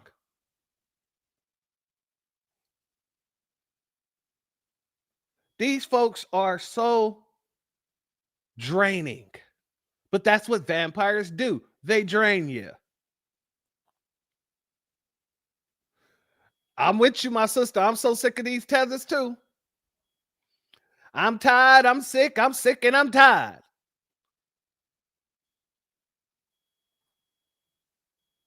She always she always smells what the Rock is cooking. I am too amused. I love that. She smell what he's cooking when he's preparing the food. He ain't even put it on the stove yet. He just chopping the onion. She way on the other side of the country tearing up. Oh, let's go here, family. Let's go here. Anyone other than Native Indian Americans came to America. Just because your ancestors came before us doesn't mean you're more American than us. You're more loyal to where your ancestors came from. Is that what you're saying? You owe more loyalty to where your ancestors are from? Because the same can apply to you too, since you came to America as well, just like we did. Anyone other than Native Indian Americans came to America. Just because your ancestors came before us doesn't mean you're more American than us. You're more loyal to where your ancestors came from. Is that what you're saying? You owe more loyalty to where your ancestors are from? Because the same can apply to you too, since you came to America as well, just like we did. Anyone. We didn't come to America. We built America. Whether or not you could say we came on slave ships or whether we was taken into slavery here as prisoners of war, because both happened, the one thing you can never say is that America was here before us. It wasn't. There was no America until we built America. You dumbass. That's all she is. She's a dumb. This one more specifically, the other one, maybe, yes, could be, possibly, all the way through. But this woman, she's just blatantly stupid. How did we come to a country that wasn't here before we built it?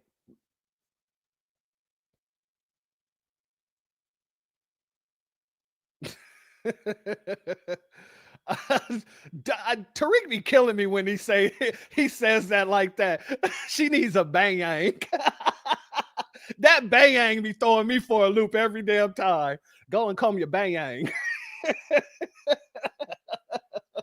Shout out to Tariq for that. That is one of my favorite words he ever that he says. It's the bang-yang.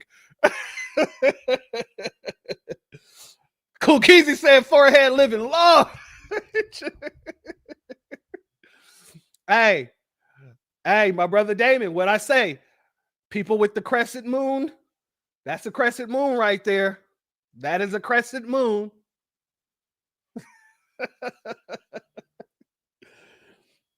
Let's get over here, family, because I want to give a shout out to our youth because our youth ain't playing this bull stuff.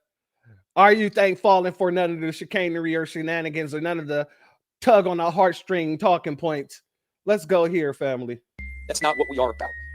We're going to do right by every single person in our cities. Daman Shabka, Somalia, Kunul, Minnesota, Garahan, Minneapolis, Waan, Kuji, Janila High, Waan. I can't listen anymore. I cannot listen to that anymore. On behalf of the state of Minnesota, President Donald Trump, will you please send ICE and please send the National Guard to our state? I know it is the middle of winter in Minnesota right now, but what we need is more ICE. That's not.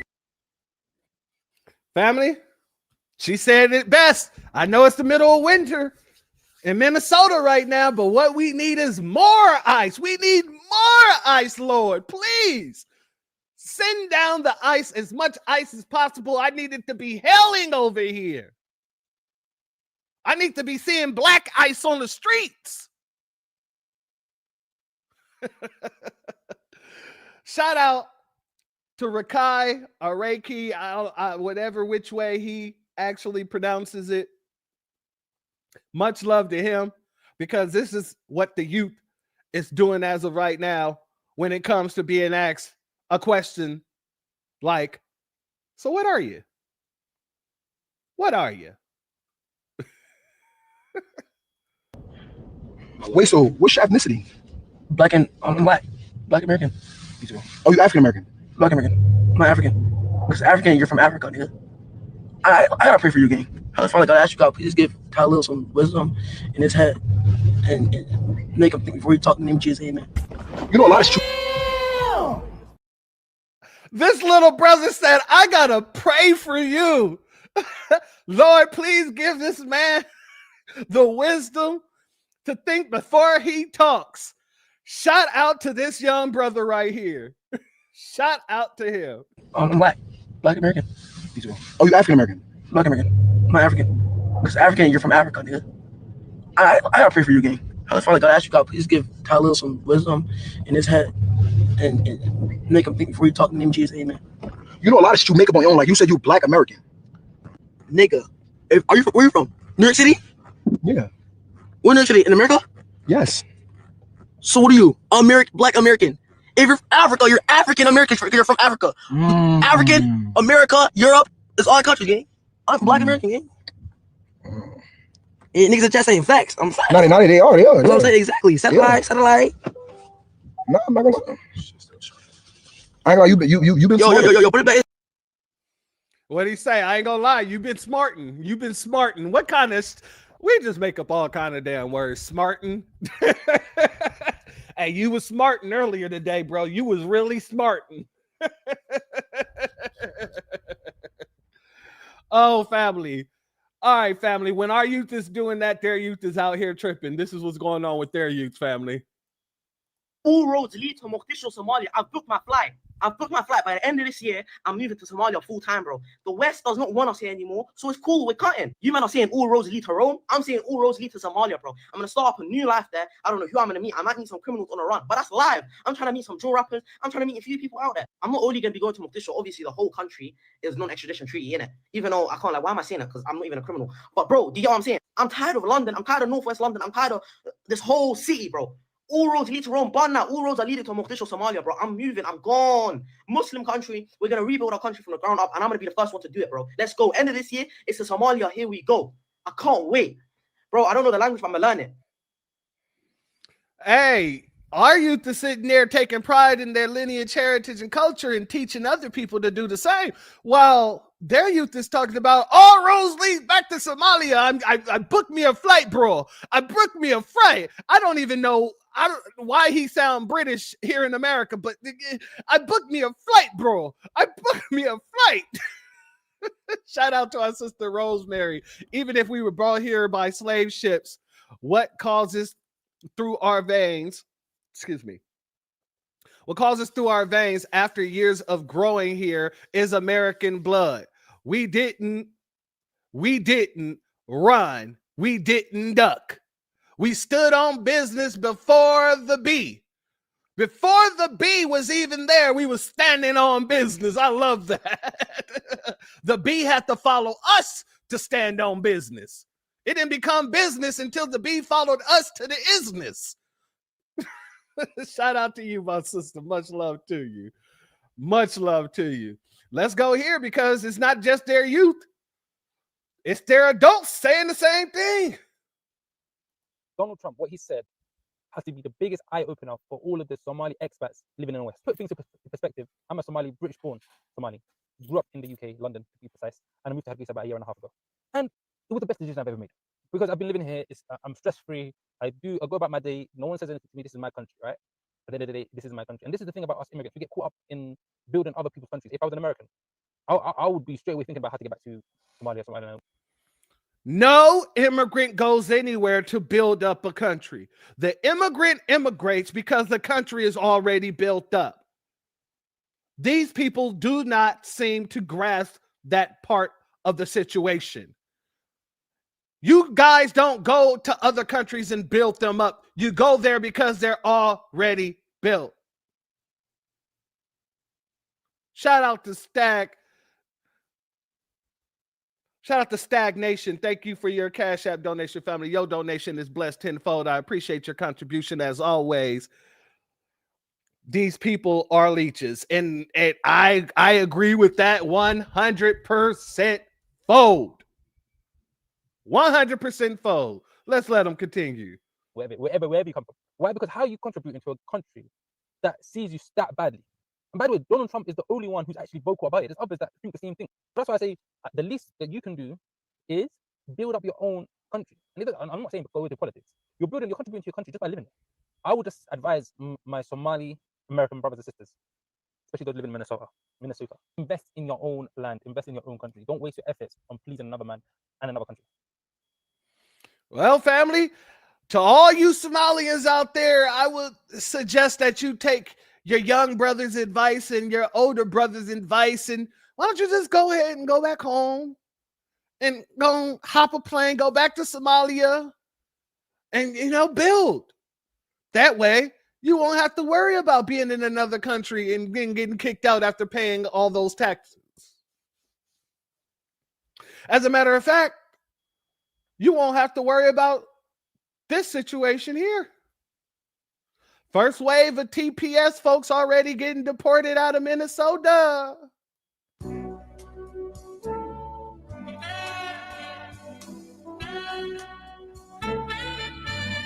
I can feel it in the air.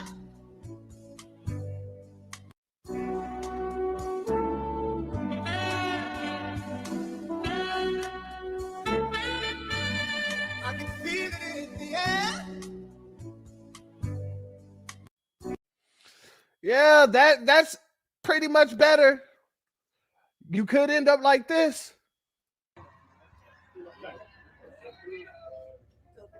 They just ran in the spot. I just came to the club to have a good time, fam. I don't know what the fuck going on.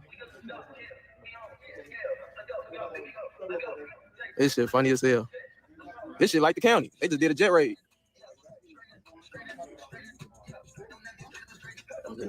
I'm not straight.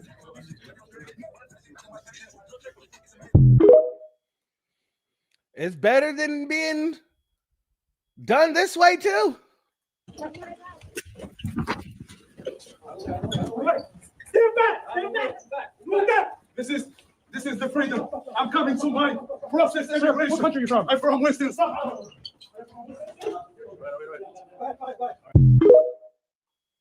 Oh no. Stand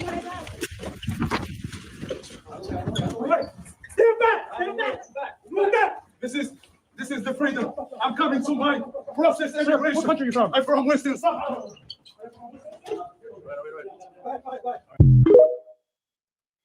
Shout out to our sister Aquarius. Smile now, cry later. Oh yeah. Shout out to our sister Ali FBA. Much love to you. Thank you for being here, my good sister. Me no black still? Oh no. They're trying to claim black now, but it ain't working too much for them because the real blacks are saying nah. Don't do that. You were never black. And you said it with your full chest. Don't you go around trying to say it now. But family, I would suggest that they listen to the young brother and book a flight.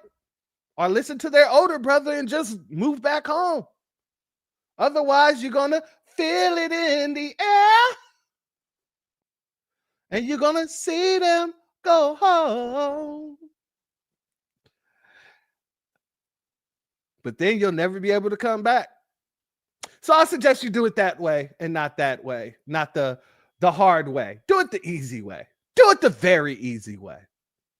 And family, before we get out of here, I want to remind everybody that, God dang it, this has nothing to do with us.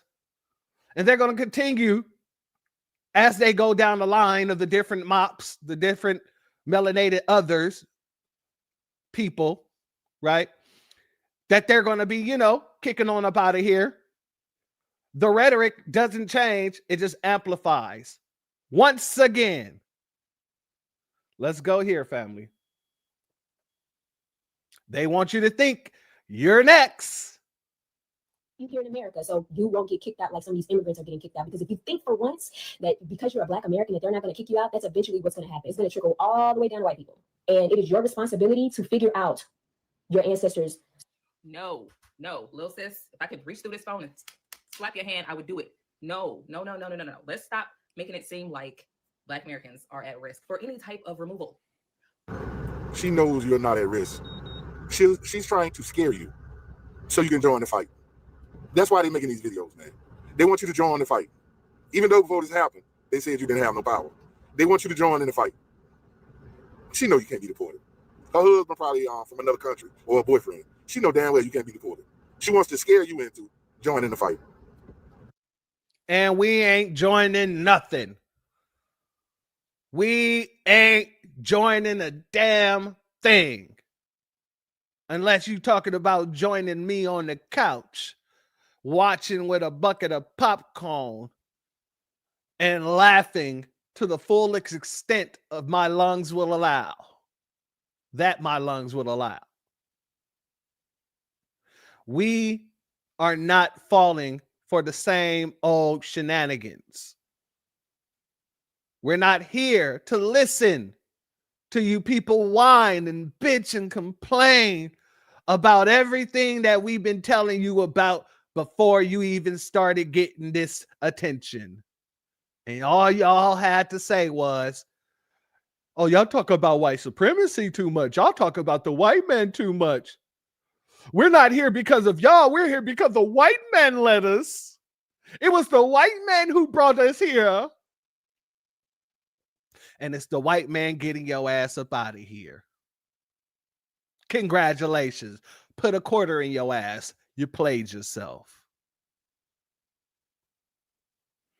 Well, family, with that being said, if you're not subscribed, go ahead and hit that subscribe button along with the notification bell so you be notified whenever videos like this drop. Please make sure you hit that like and share button so we can beat up the algorithm. Make sure we get this message out to the ears that need to hear. And if you have not done so yet, please click the link in the description. Go to change.org and put your signature on the petition for reparations. Family, how does it feel to be winners?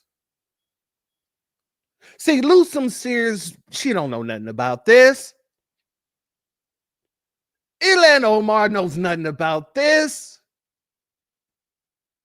None of those other tethers know nothing about this. We are winners. All we do is win. Even when it looks like we're not winning, we're in the background actually winning. Because like I said, everything tends to fall in the favor of the FBA. Oh, and a lot of folks don't like that whatsoever. It's hurting their feelings out here. It's hurting their feelings. Everything we're telling them, we're manifesting it by just sitting back and watching it happen. Just sitting back, watching it happen. And they're sitting there getting mad at us, talking about the Nabisco supports them more than black folk. Yeah, that Nabisco supports you going home too. Nearly Fuller Jr. said it best. Shout out to him. If you don't understand white supremacy, what it is and how it operates, everything that you think you know will only confuse you. And y'all thought y'all knew the Nabisco. Oh, y'all was so confused. You thought you had a leg to stand on. All those legs got cut from up under you. You thought you could just slap us and we'll turn the cheek and let you slap the other cheek, but you got kicked in the chest. This is Sparta. Enjoy your trip down the rabbit hole. Family, don't let nobody make you feel any kind of way. Because it's when you start feeling the way they want you to feel, you start seeing your wins go somewhere else. You start taking losses because you're caring about their feelings and what they have to say when they don't ever care about your feelings or what you have to say.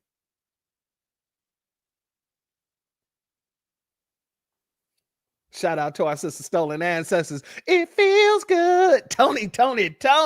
Yeah. Shout out to Raphael Sadiq too. That was my dude. That is my dude right there. God dang it. See, you about to have me up in here dancing for a good 30 minutes. Shout out to Makia Anderson. She says, living the dream and loving it. As our brother says, all day, every day, family. This is the time to just sit back and let the ancestors work. That's just it. That's just all. And I have no problem doing so. And shout out to our sister, Mia Kim, because you know, we have no problem getting petty with it either.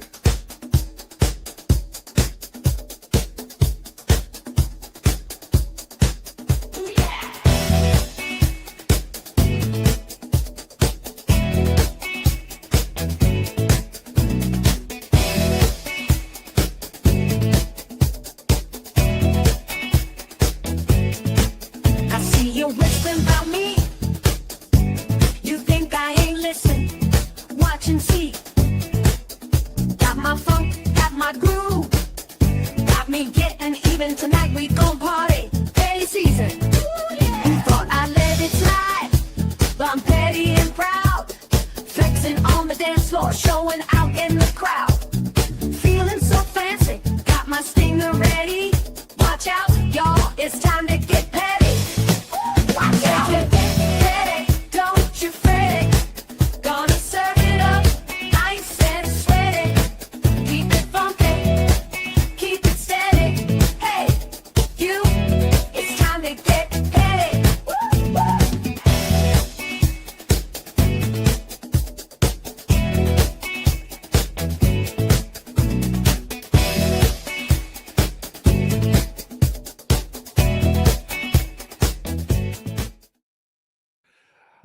Absolutely. Shout out to FBA Yuta for this, dancing with them. And that's exactly what happens every time I play that song, especially when I'm Viv getting to the arm motion. Yeah, start getting to the arm motion, you know, and then with the kitten play with the little jerk twerk shoulders. Yeah. Yes. Shout out to each and every one of you. Thank you all for being here, family. Much love to each and every one of you. Much love to each and every one of you who's donated, whether by Cash App, Super Chat, PayPal, whatever. Thank you all for being here, family. And I just want y'all to know, for all y'all out there that think that, you know, it's going to circle back around to us, just know we've been the ones prepared for it way before you even got here. We've been fighting it way before you even got here. And guess what? We're going to continue to do so. Period. Point in black. Shout out to our sister Rosemary. She said, going are the days of emotional extortion. All that is out the window. All that is tossed over the shoulder like salt. And you thought you had some bad luck coming in. You tossing that right over the shoulder. And watch how we get down. This is not the civil rights era. And shout out to everybody that did what they did during that era. This is the hell to the nah era. Shout out to our brother Black Alpha. And if you thought that you wasn't going to feel that pain, that's what you get for thinking. But with that being said, family, shout out to each and every one of you. Shout out to everybody who's in the replay gang. I want you all to have a beautiful rest of your Friday. And until Sunday. Well, I don't want to say until Sunday. Until we meet again. Everybody, peace, love, and foundational Black American reparations. With that being said, family, the doors of the church are now closed. Peace out. My grandfather built this country, man. He fought wars for it. And most places he went wouldn't let him sit down and get a cup of coffee. I can't even catch a cab in New York. You know, it doesn't matter how many degrees I get. All you people see is color. Your grandfather was an immigrant. You're American. My grandfather was born here, Duke. And you people still look at me as just another nigga. I know that the government, whatever, can't stand us black people. He's doing everything in the world to make black man be extinct. But I'm going to tell you one thing. Us black people going to survive. So fuck everybody. I'm out.